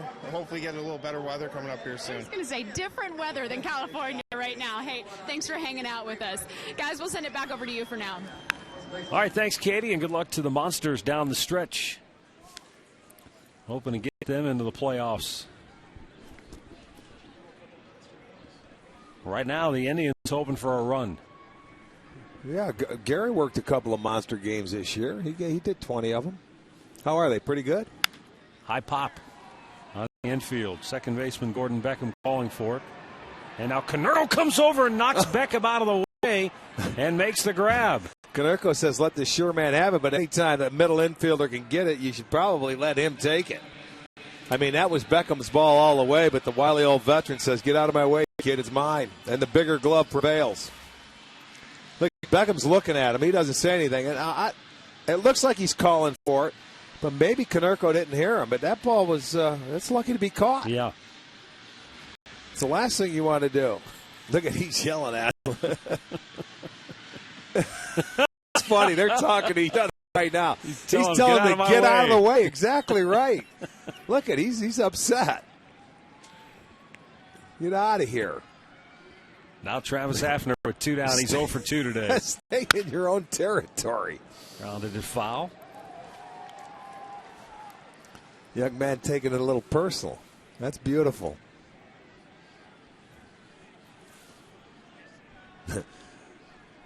Graybeard telling the young pup. Hey, I've always said pop-ups go to the tallest guy. Well, they do. You're right. I always say let the sure man get it, but, as long as the ball is caught, it doesn't matter what happens. You can have fun and joke about it like they're doing right now, but as long as it goes down for an out, John Danks is happy. The 0-1. Popped him up foul. Vizquel to the railing out of room. Omar, he kicked the leg up onto that railing box. He would have jumped up on top of that and stood there if he had to. You never know with Vizquel. He'll try just about anything to make it out.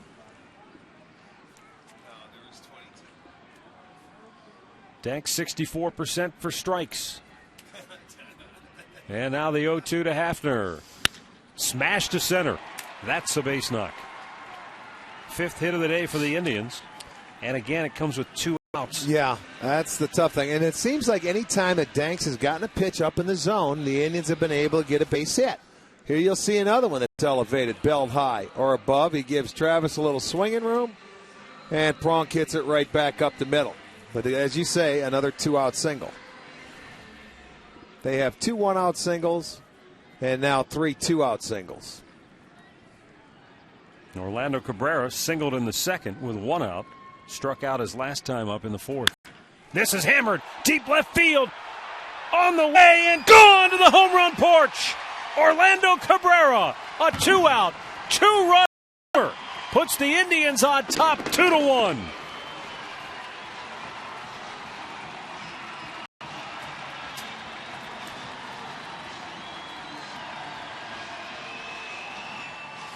Boy, you talk about the right timing right there. 2 outs, back-to-back hits. This one leaves the yard onto the home run porch. Nice swing. This home run replay brought to you by Great Clips for every homer. Great Clips donates $50 to the Gathering Place. Learn more at touchedbycancer.org. Great needs, great deeds, great clips, and great timing.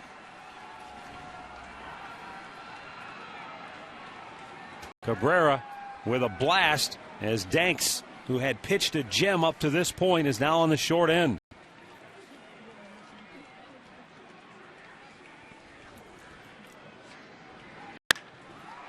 In the air to left. Back goes Pierre. Reaches up and snares it to end the inning. 6 in the books. And now the Indians are on top 2-1.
On Channel 3 in 2 weeks.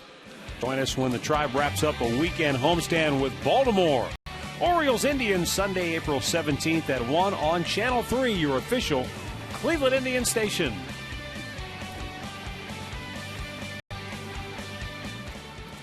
Now the Indians working with a 2-1 lead. Still a light rain falling here at Progressive Field, but nothing that is going to interfere with the game at this point anyway. Tony Sipp, left-hander, warming in the bullpen. 85 pitches on the day thus far for Masterson. And Omar Vizquel, who's had Masterson's number, leads off the 7th inning. He's 2 for 2, and he has scored the only White Sox run. That came back in the 3rd inning. Strike to the outside edge. Vizquel, then Juan Pierre and Gordon Beckham due up here in the 7th.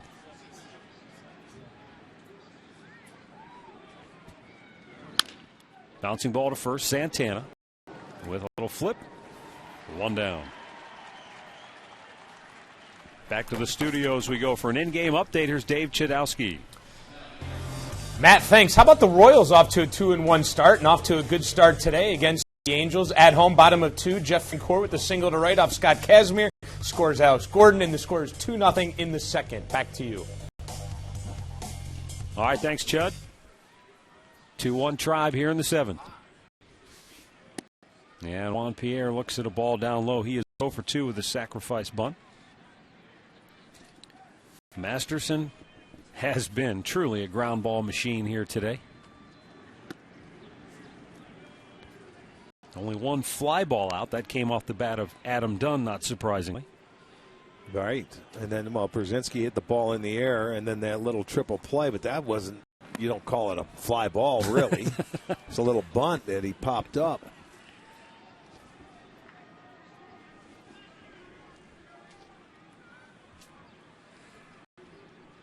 3-0 to Pierre, bullseye.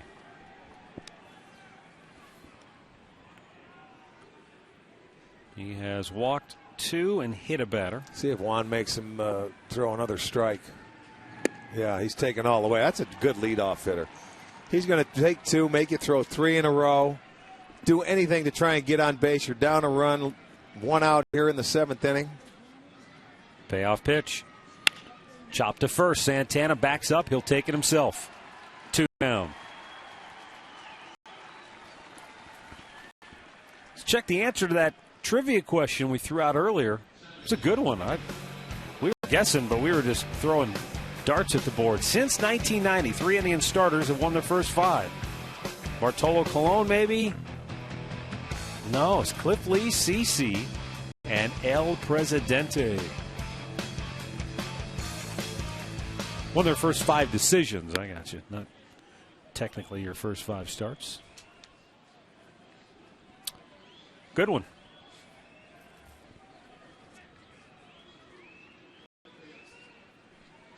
Up and in. Remember, Beckham was hit on the thigh, on the right thigh, by a pitch in the 5th inning. And he made a tremendous defensive play that helped save a run for John Danks. Grounded foul.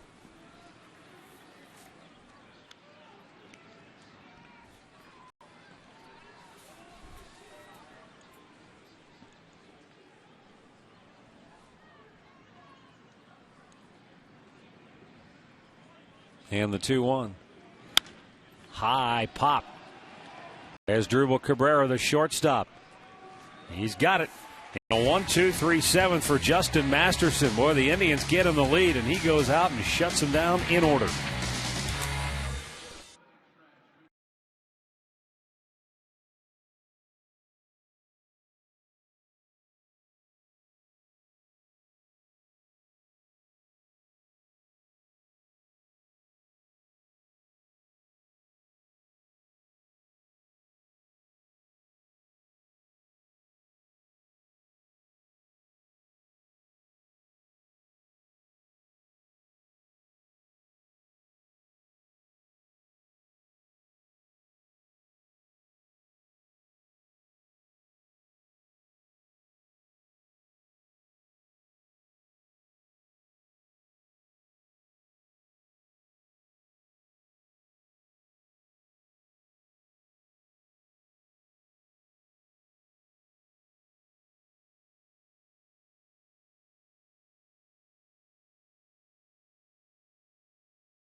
2-1 Cleveland as we go to the bottom of the 7th here at Progressive Field. Jack Hanahan, Lou Marson, Michael Brantley due up for the Indians, and left-hander Will Oman coming on for the second time this year for the White Sox.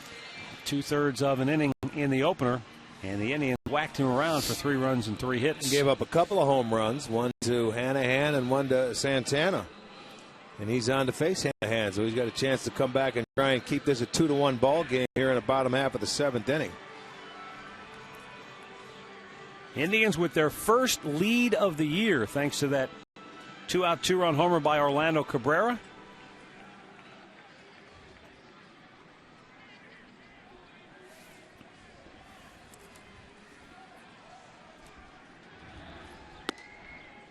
And it's up high for ball 1.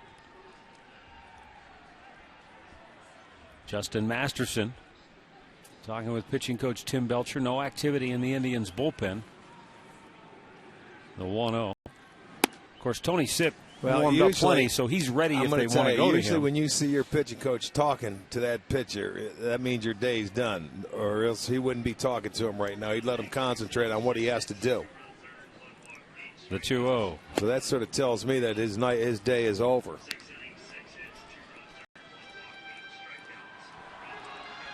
But he was beautiful today. He pitched a good one, if he is finished. Will Oman with a 3-0 to Hanahan. Caught the plate.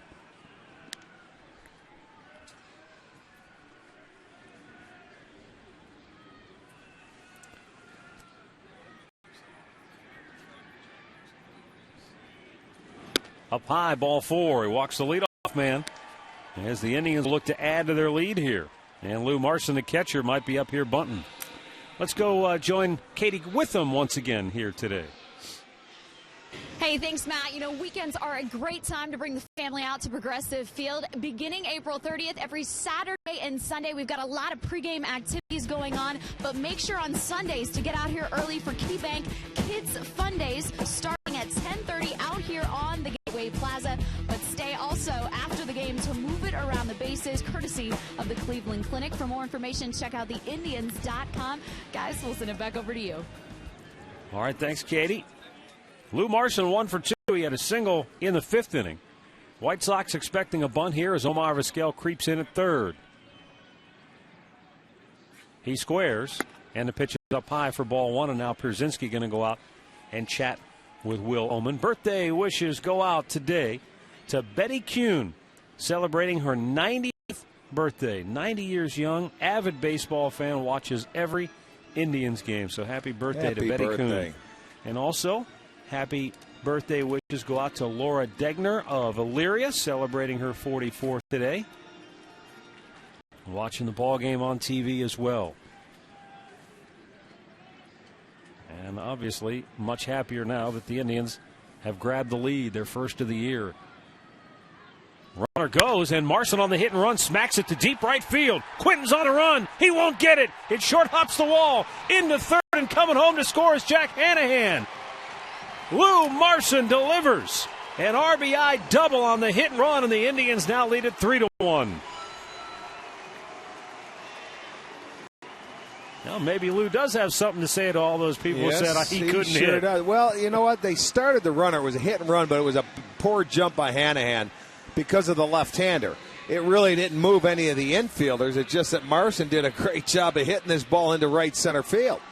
And he drove it over the head of Quinton in right, and that allows Hanahan all the way to score all the way from first.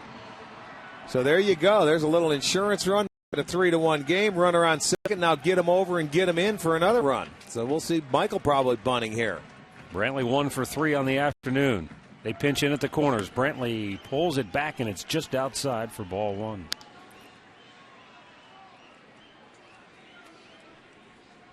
Brantley checks down with third base coach Steve Smith.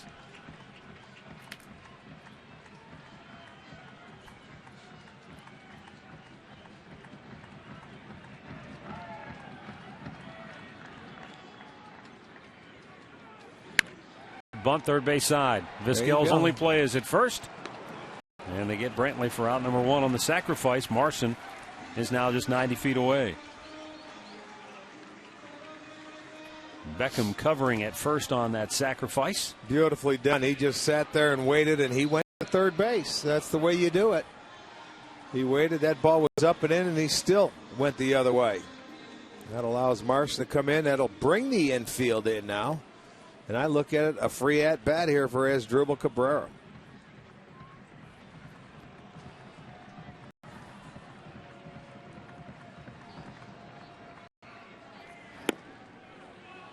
Been a tough day for Asdrubal. I mentioned earlier he was called out on strikes in his first two ABs. And then in the fifth inning, he had a chance to get the Indians on the board, but his line drive up the middle, the bat shattered on him. And Beckham made a great play, leaping in the air to snare it.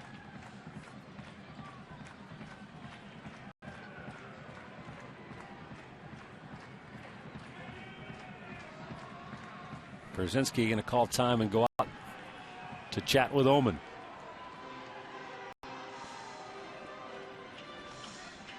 Well, Ullman's problem right now is he's fallen behind in the count. And when he has thrown it over the plate, the Indians have taken aim. He's thrown 10 pitches, only 3 for strikes, and he's already given up a run. Double barrel action in the bullpen, both right-handers, Philip Humber and Tony Pena. Pena on your right. Again, the infield in, the 1-0. Fouled away.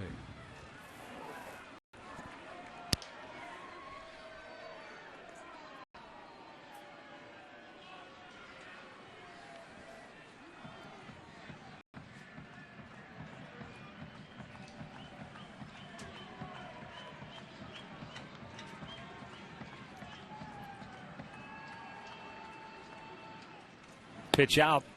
They were trying to maybe catch the runner straying from third. Well, they thought a squeeze sniffing play. out a squeeze. They were sniffing out a squeeze play right here.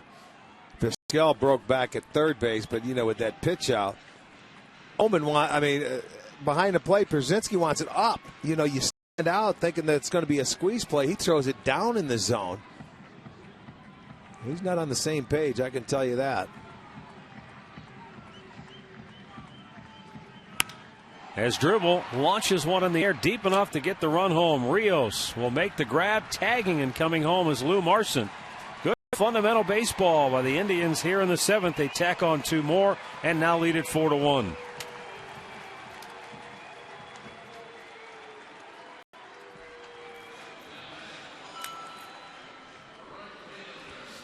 And with 2 down, Shin-Soo Choo will be the batter. Yeah, they felt that. I'll tell you, that pitch out really helped because it puts Cabrera back in the hitter's count, made it a 2-1 pitch, and then he hits a sacrifice fly. So good job. Back-to-back innings where they put 2 on the board. Choo takes a breaking ball for a strike.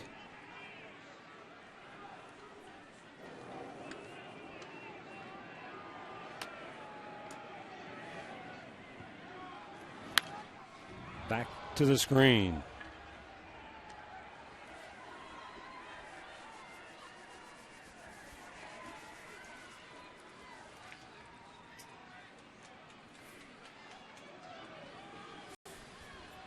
Now the 2-strike pitch from Will Oman. And Choo goes down swinging, but the Indians get 2 more. And we go to the 8th. 4-1 Cleveland.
4-1, Indians on top as we go to the 8th inning. Tony Sipp will take over for Justin Masterson. Sipp, a year ago, worked in 70 games. 69 punch-outs, 39 walks. Well, it certainly makes it a little easier after they've been able to put a couple of add-on runs, insurance runs on the board in the 7th, make it a 4-1 game. A little breathing room.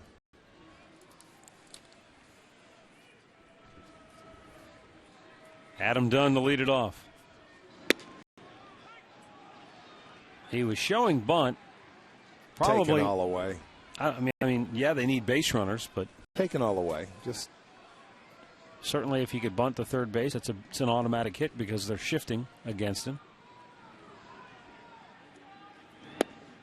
Down low. Justin Masterson made 98 pitches today. 16 ground ball outs. Did not have a strikeout. That's fine. I love that. That's how you get deep in the game. Let your defense work. Absolutely. He was throwing strikes. He was making them put the ball in play, and it was on the ground. It's a very good combination.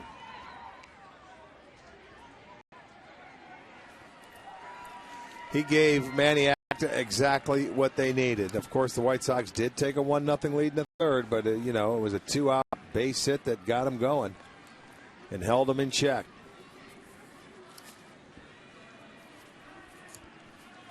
Swung out and missed. He blew him away. Sipp with a strikeout, 1 down here in the 8th. Let's pause and let stations identify themselves. You're watching Cleveland Indians baseball.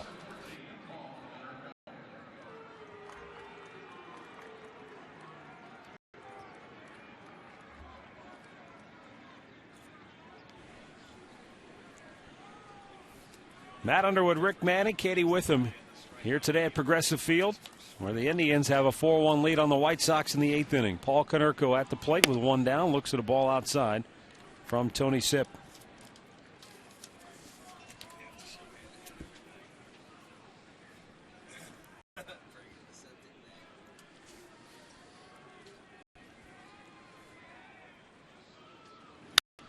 High pop on the infield. Right at home plate in foul territory. Now back into fair.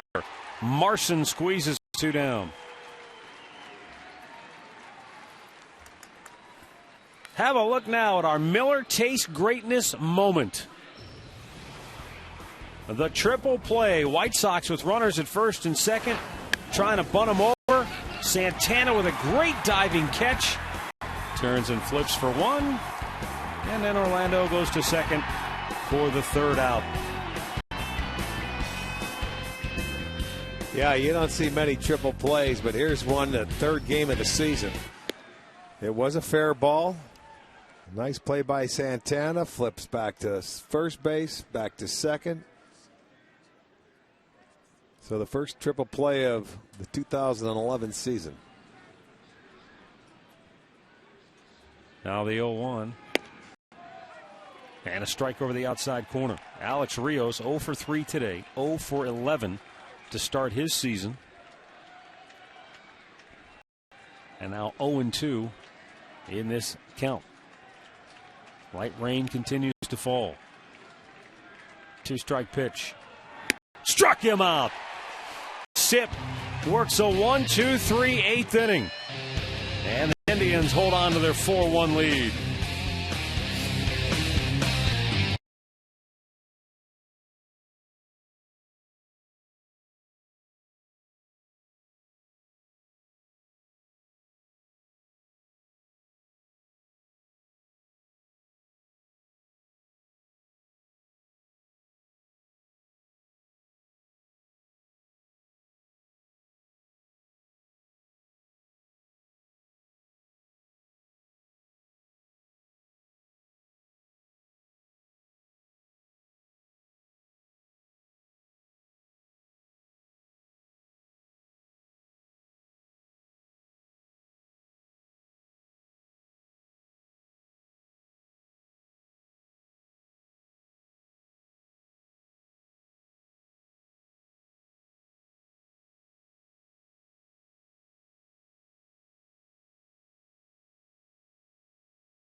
As we go now to the bottom of the 8th inning.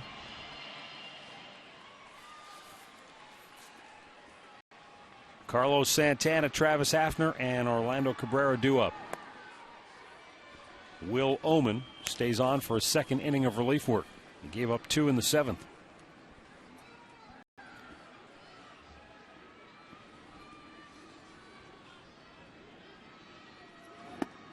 Some interesting side notes on that triple play the Indians turn, Rick. That's now 31 triple plays turned by the Indians. Only one American League team has turned more. The Detroit Tigers have 33. No kidding. You're talking about 2 of the oldest franchises, right. But still, that's 31 in a long time and a many games. And so that's now 3 triple plays for the Indians in the last 4 years, and Asdrubal Cabrera has been part of all 3 of them. Of course, he had the unassisted one in that mix. There's a liner, almost took Will Ullman with it. Santana with his second hit of the day and a leadoff knock here in the 8th.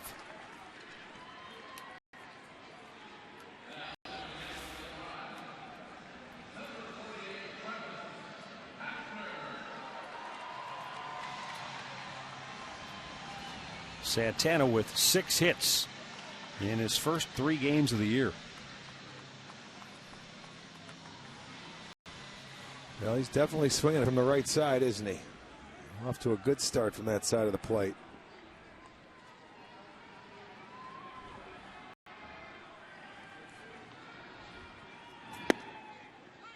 And a strike called Travis Hafner.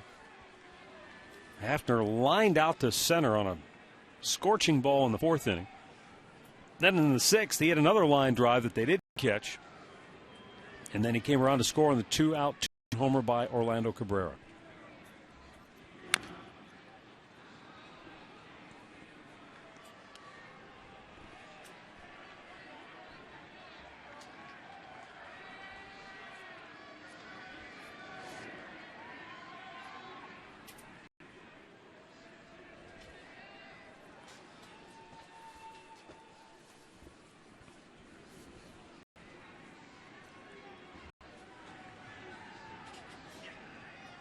Will Ullman with a 2-strike pitch, and it's down low. Indians have definitely made the most of their at-bats late in this game. 5 hits in their last 6 official at-bats. They've done the damage with 2 outs. Hafner, back in the 6th inning, he was down in the count 0-2 when he got that base hit off John Danks before the Cabrera home run.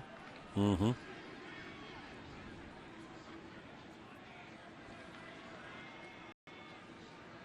One-two pitch. Bouncer, nice grab by Konerko. They get 1 at second. The return throw not in time. Ullman was tardy getting there. You could see Ramirez waiting to return the throw. And so Hafner safe on the fielder's choice. Orlando Cabrera, though, giving the Indians their first lead of the season with a rock shot with 2 outs in the 6th. Well, that was a middle in, and he turned on it, and just a beautiful swing out to the home run porch.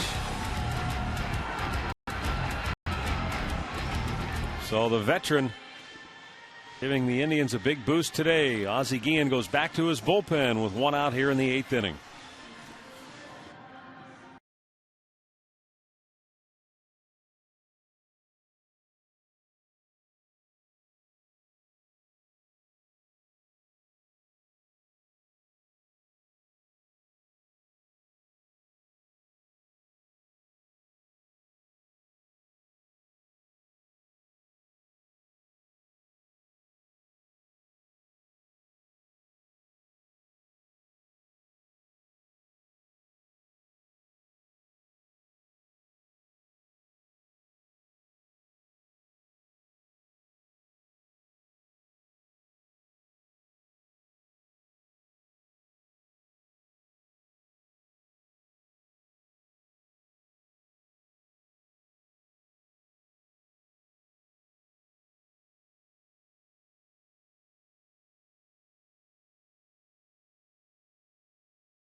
batting with 1 on, 1 out here in the 8th inning. Orlando Cabrera coming to the plate.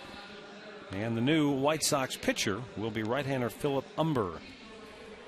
Umber was claimed off waivers from the Oakland A's back in January. You can see his 2010 numbers with the Royals. Coming on here to face Cabrera.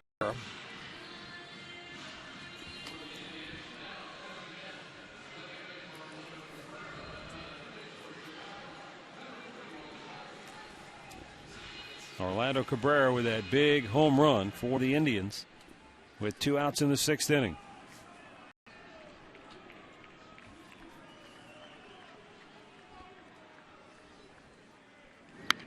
Bunted third base side, and I mean what a beauty. But that's heads up play. First pitch of the game.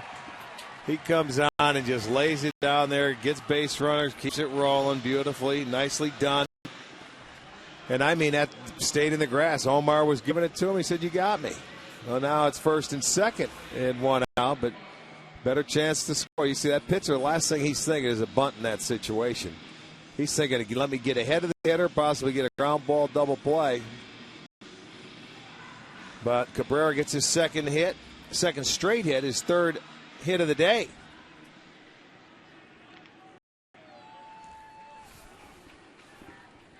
Two on, 1 out.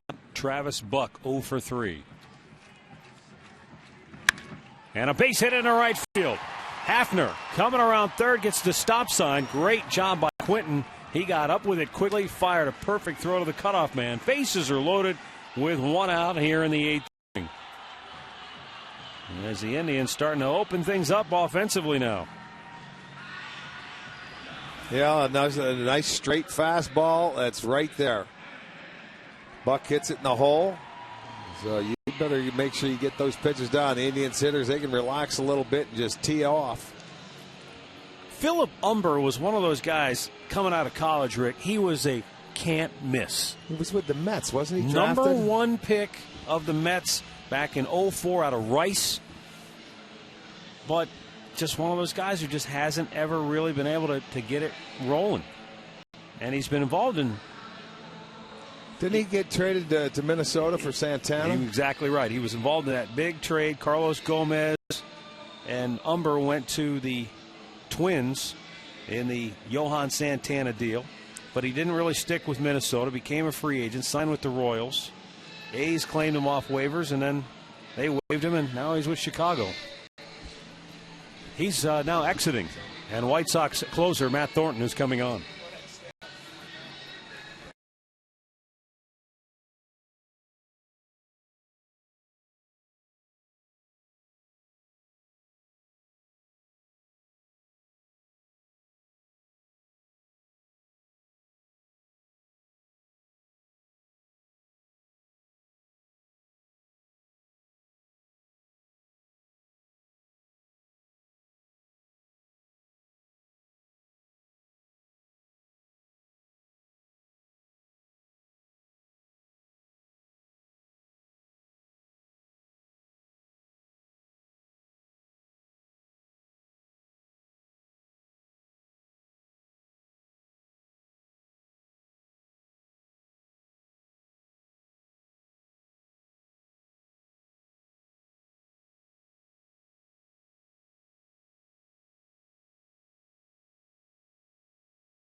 For more. Bases loaded, 1 out. Boy, they didn't give Philip Umber much rope to work with today.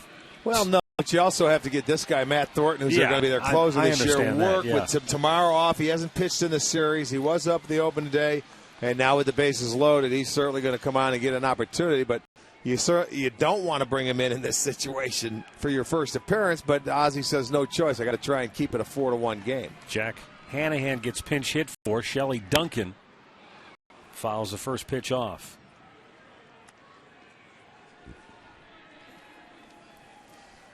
Probably see Adam Everett come into the ball game defensively now.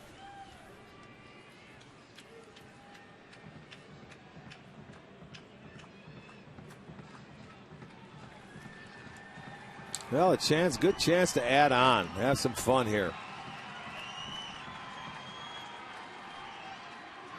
Ripped foul, third base side. He doesn't get cheated. No, does he doesn't. He gets up there. That's his first swing of the year, and he's making them healthy cuts. That's for sure. Look at what he did last year as a pinch hitter. This was really his niche, if you will. Yeah, he was for a while there. He had almost every pinch hit the Indians had for some time.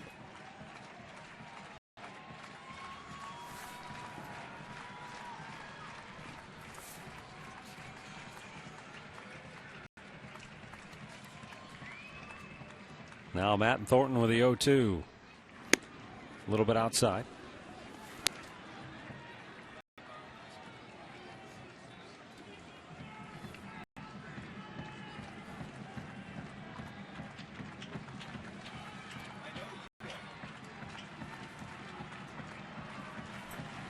Here's the set.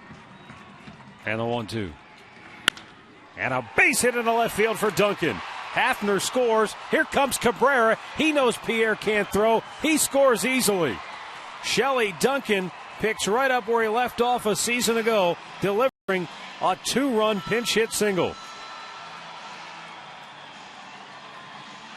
Boy, he got up there and, got his cuts in. Good at-bat for Duncan. Makes it a 6-1 ball game. Found the hole between short and third. See the pitch. You're going to get a fastball. He brought that one down. And Duncan was ready for it. Pounded it in the hole. So one run goes to Ullman in this inning. The other one goes to Umber.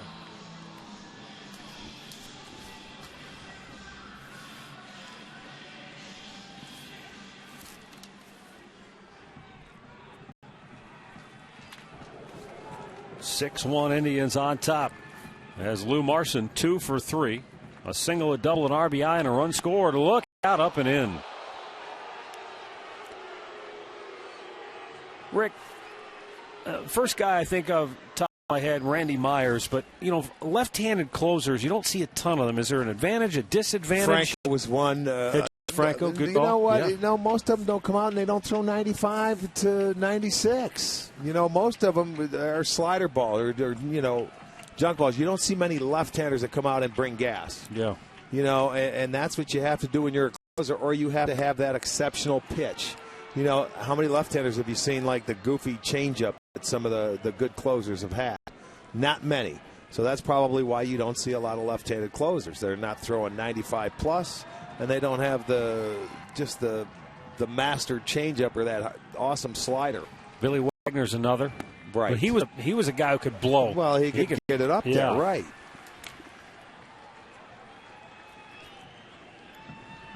Well, this is going to be their question mark, regardless now with Thornton coming in. And I know and I'm not talking about his appearance today, but he's going to end up having to close games, and it will be interesting to see when you got to bring in guys, and can he do it?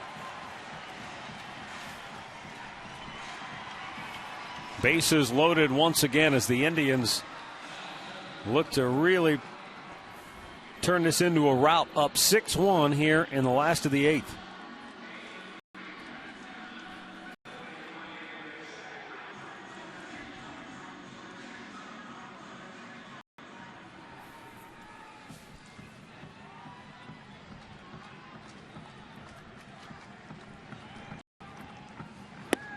And Michael Brantley takes a strike. Brantley is 1 for 3 today. The White Sox had to make a decision on Bobby Jenks at the end of last year, and they decided to let him go.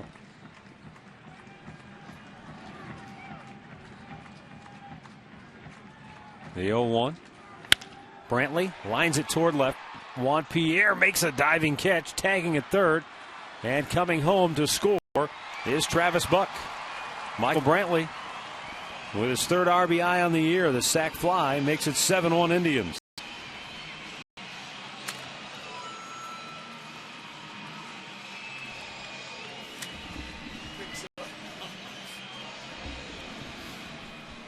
Well, the good news here today for the Indians is, from an execution standpoint, it's hard to really find any fault with what they've done here today.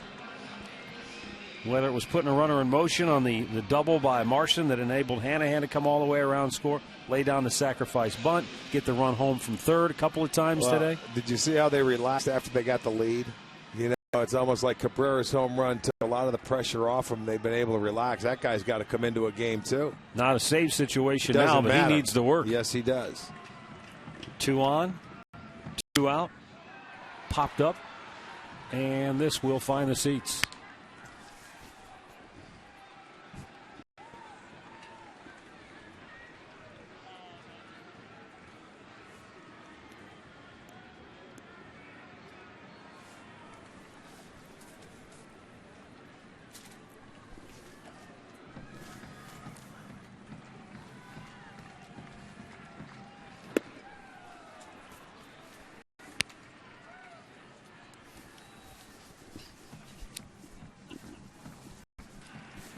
One ball, one strike to count on Asdrubal Cabrera.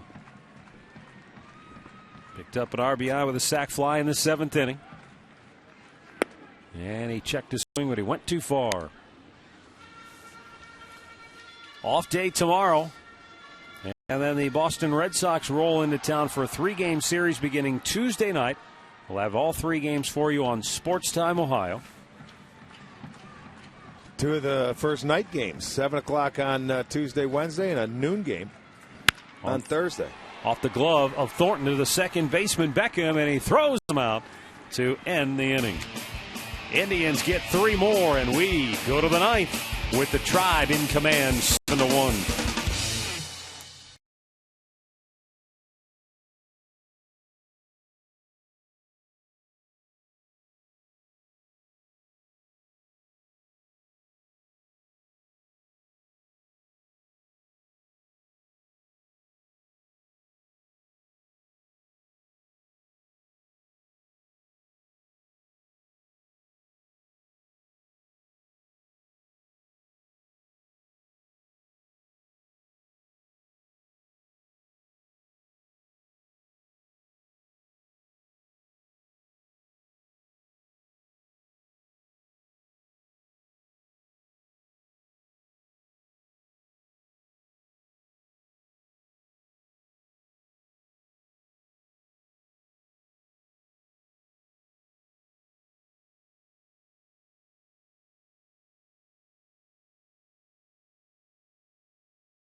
The Indians with a 7-1 lead as we go to the 9th inning. And let's show you now the changes for the Tribe at third base. Adam Everett has taken over for Jack Hanahan, who was pinch hit for. And the new pitcher is Chris Perez. Last year, 23 out of 27 in save situations, a 171 earned run average. That's nice to get him in a ball game, even though it's not a safe situation. He was going to pitch regardless today. At one time it looked like it might be a safe situation, but the late offense takes it away. 7-1 game. Let's get him some work.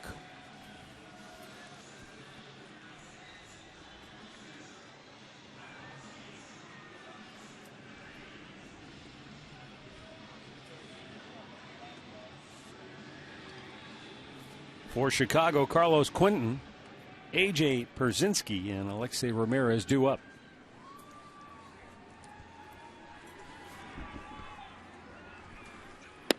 And it's outside, ball one. Well, I tell you what, we caught a break with Mother Nature today. Well, I think all weekend. Yeah, well, that's a good point. The forecast heading into this weekend didn't really look good for Saturday or today. But the rain has stayed away. Well, you're right. We've been very fortunate, and that's a good thing. Tomorrow, now it can rain all at once. After this game is over, you get 3 outs. After the ballgame on Sports Time Ohio, the Conrad's Tire Express and Total Car Care postgame show comes your way. Quinton with a swing and a miss. Here on Channel 3, stay tuned for final round action from the Shell Houston Open. Boy, talk about a big weekend for Houston. They get the Shell Houston Open and then the Final Four as well. Quinton with a high fly ball, center field. Michael Brantley makes the grab, one away. AJ Pierzynski is due up here, and he's coming to the plate 2 for 3 with a single, a double, and a ground out to short.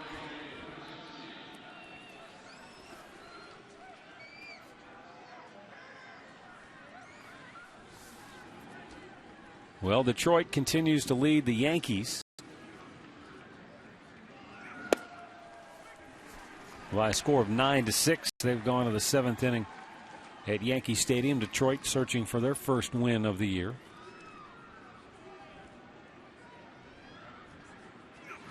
Pierzynski shoots it foul.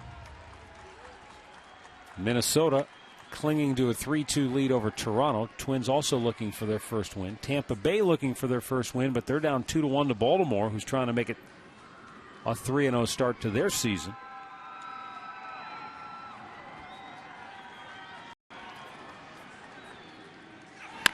Tapper back to the mound.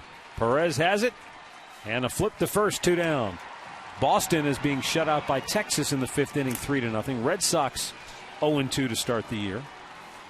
And the other winless team, Oakland, they start in about a half an hour at home against Seattle.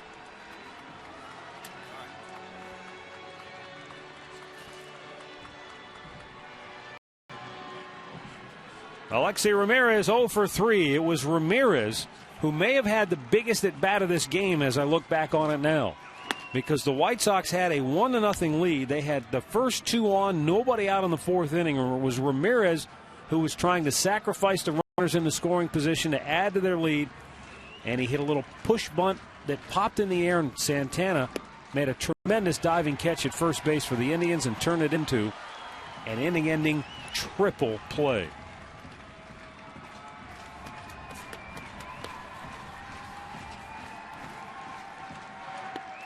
And it's down low. 2 balls and a strike.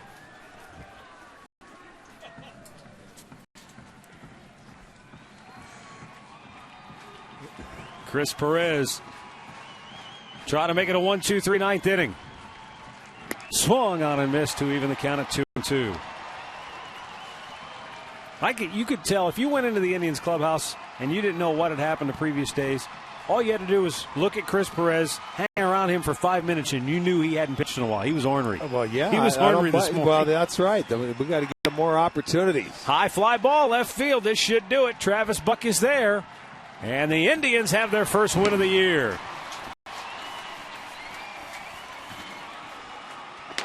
Chris Perez with a 1-2-3 9th inning. He finishes what Justin Masterson started. And Masterson really deserves a ton of credit today because what the Indians needed was a great start. He gave it to them, and then the offense picked him up in the 6th inning here today. Well, just exactly what the Indians wanted. You have an off day tomorrow. You get that first win, and they can enjoy their off day. White Sox came in here, played very well.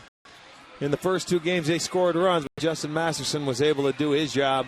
Keep his team around it. Offensively, they picked it up, got a couple of key hits, and rolled from there. Well, it's time now for our play of the game, brought to you by KeyBank.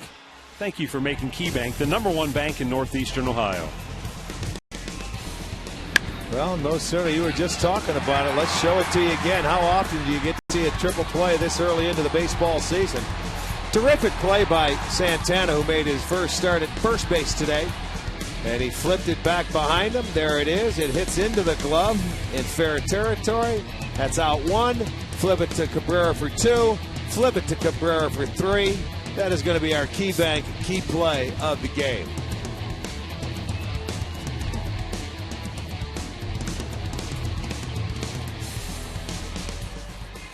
So the Indians salvage the finale here against the Chicago White Sox. Off day tomorrow. Red Sox come to town on Tuesday.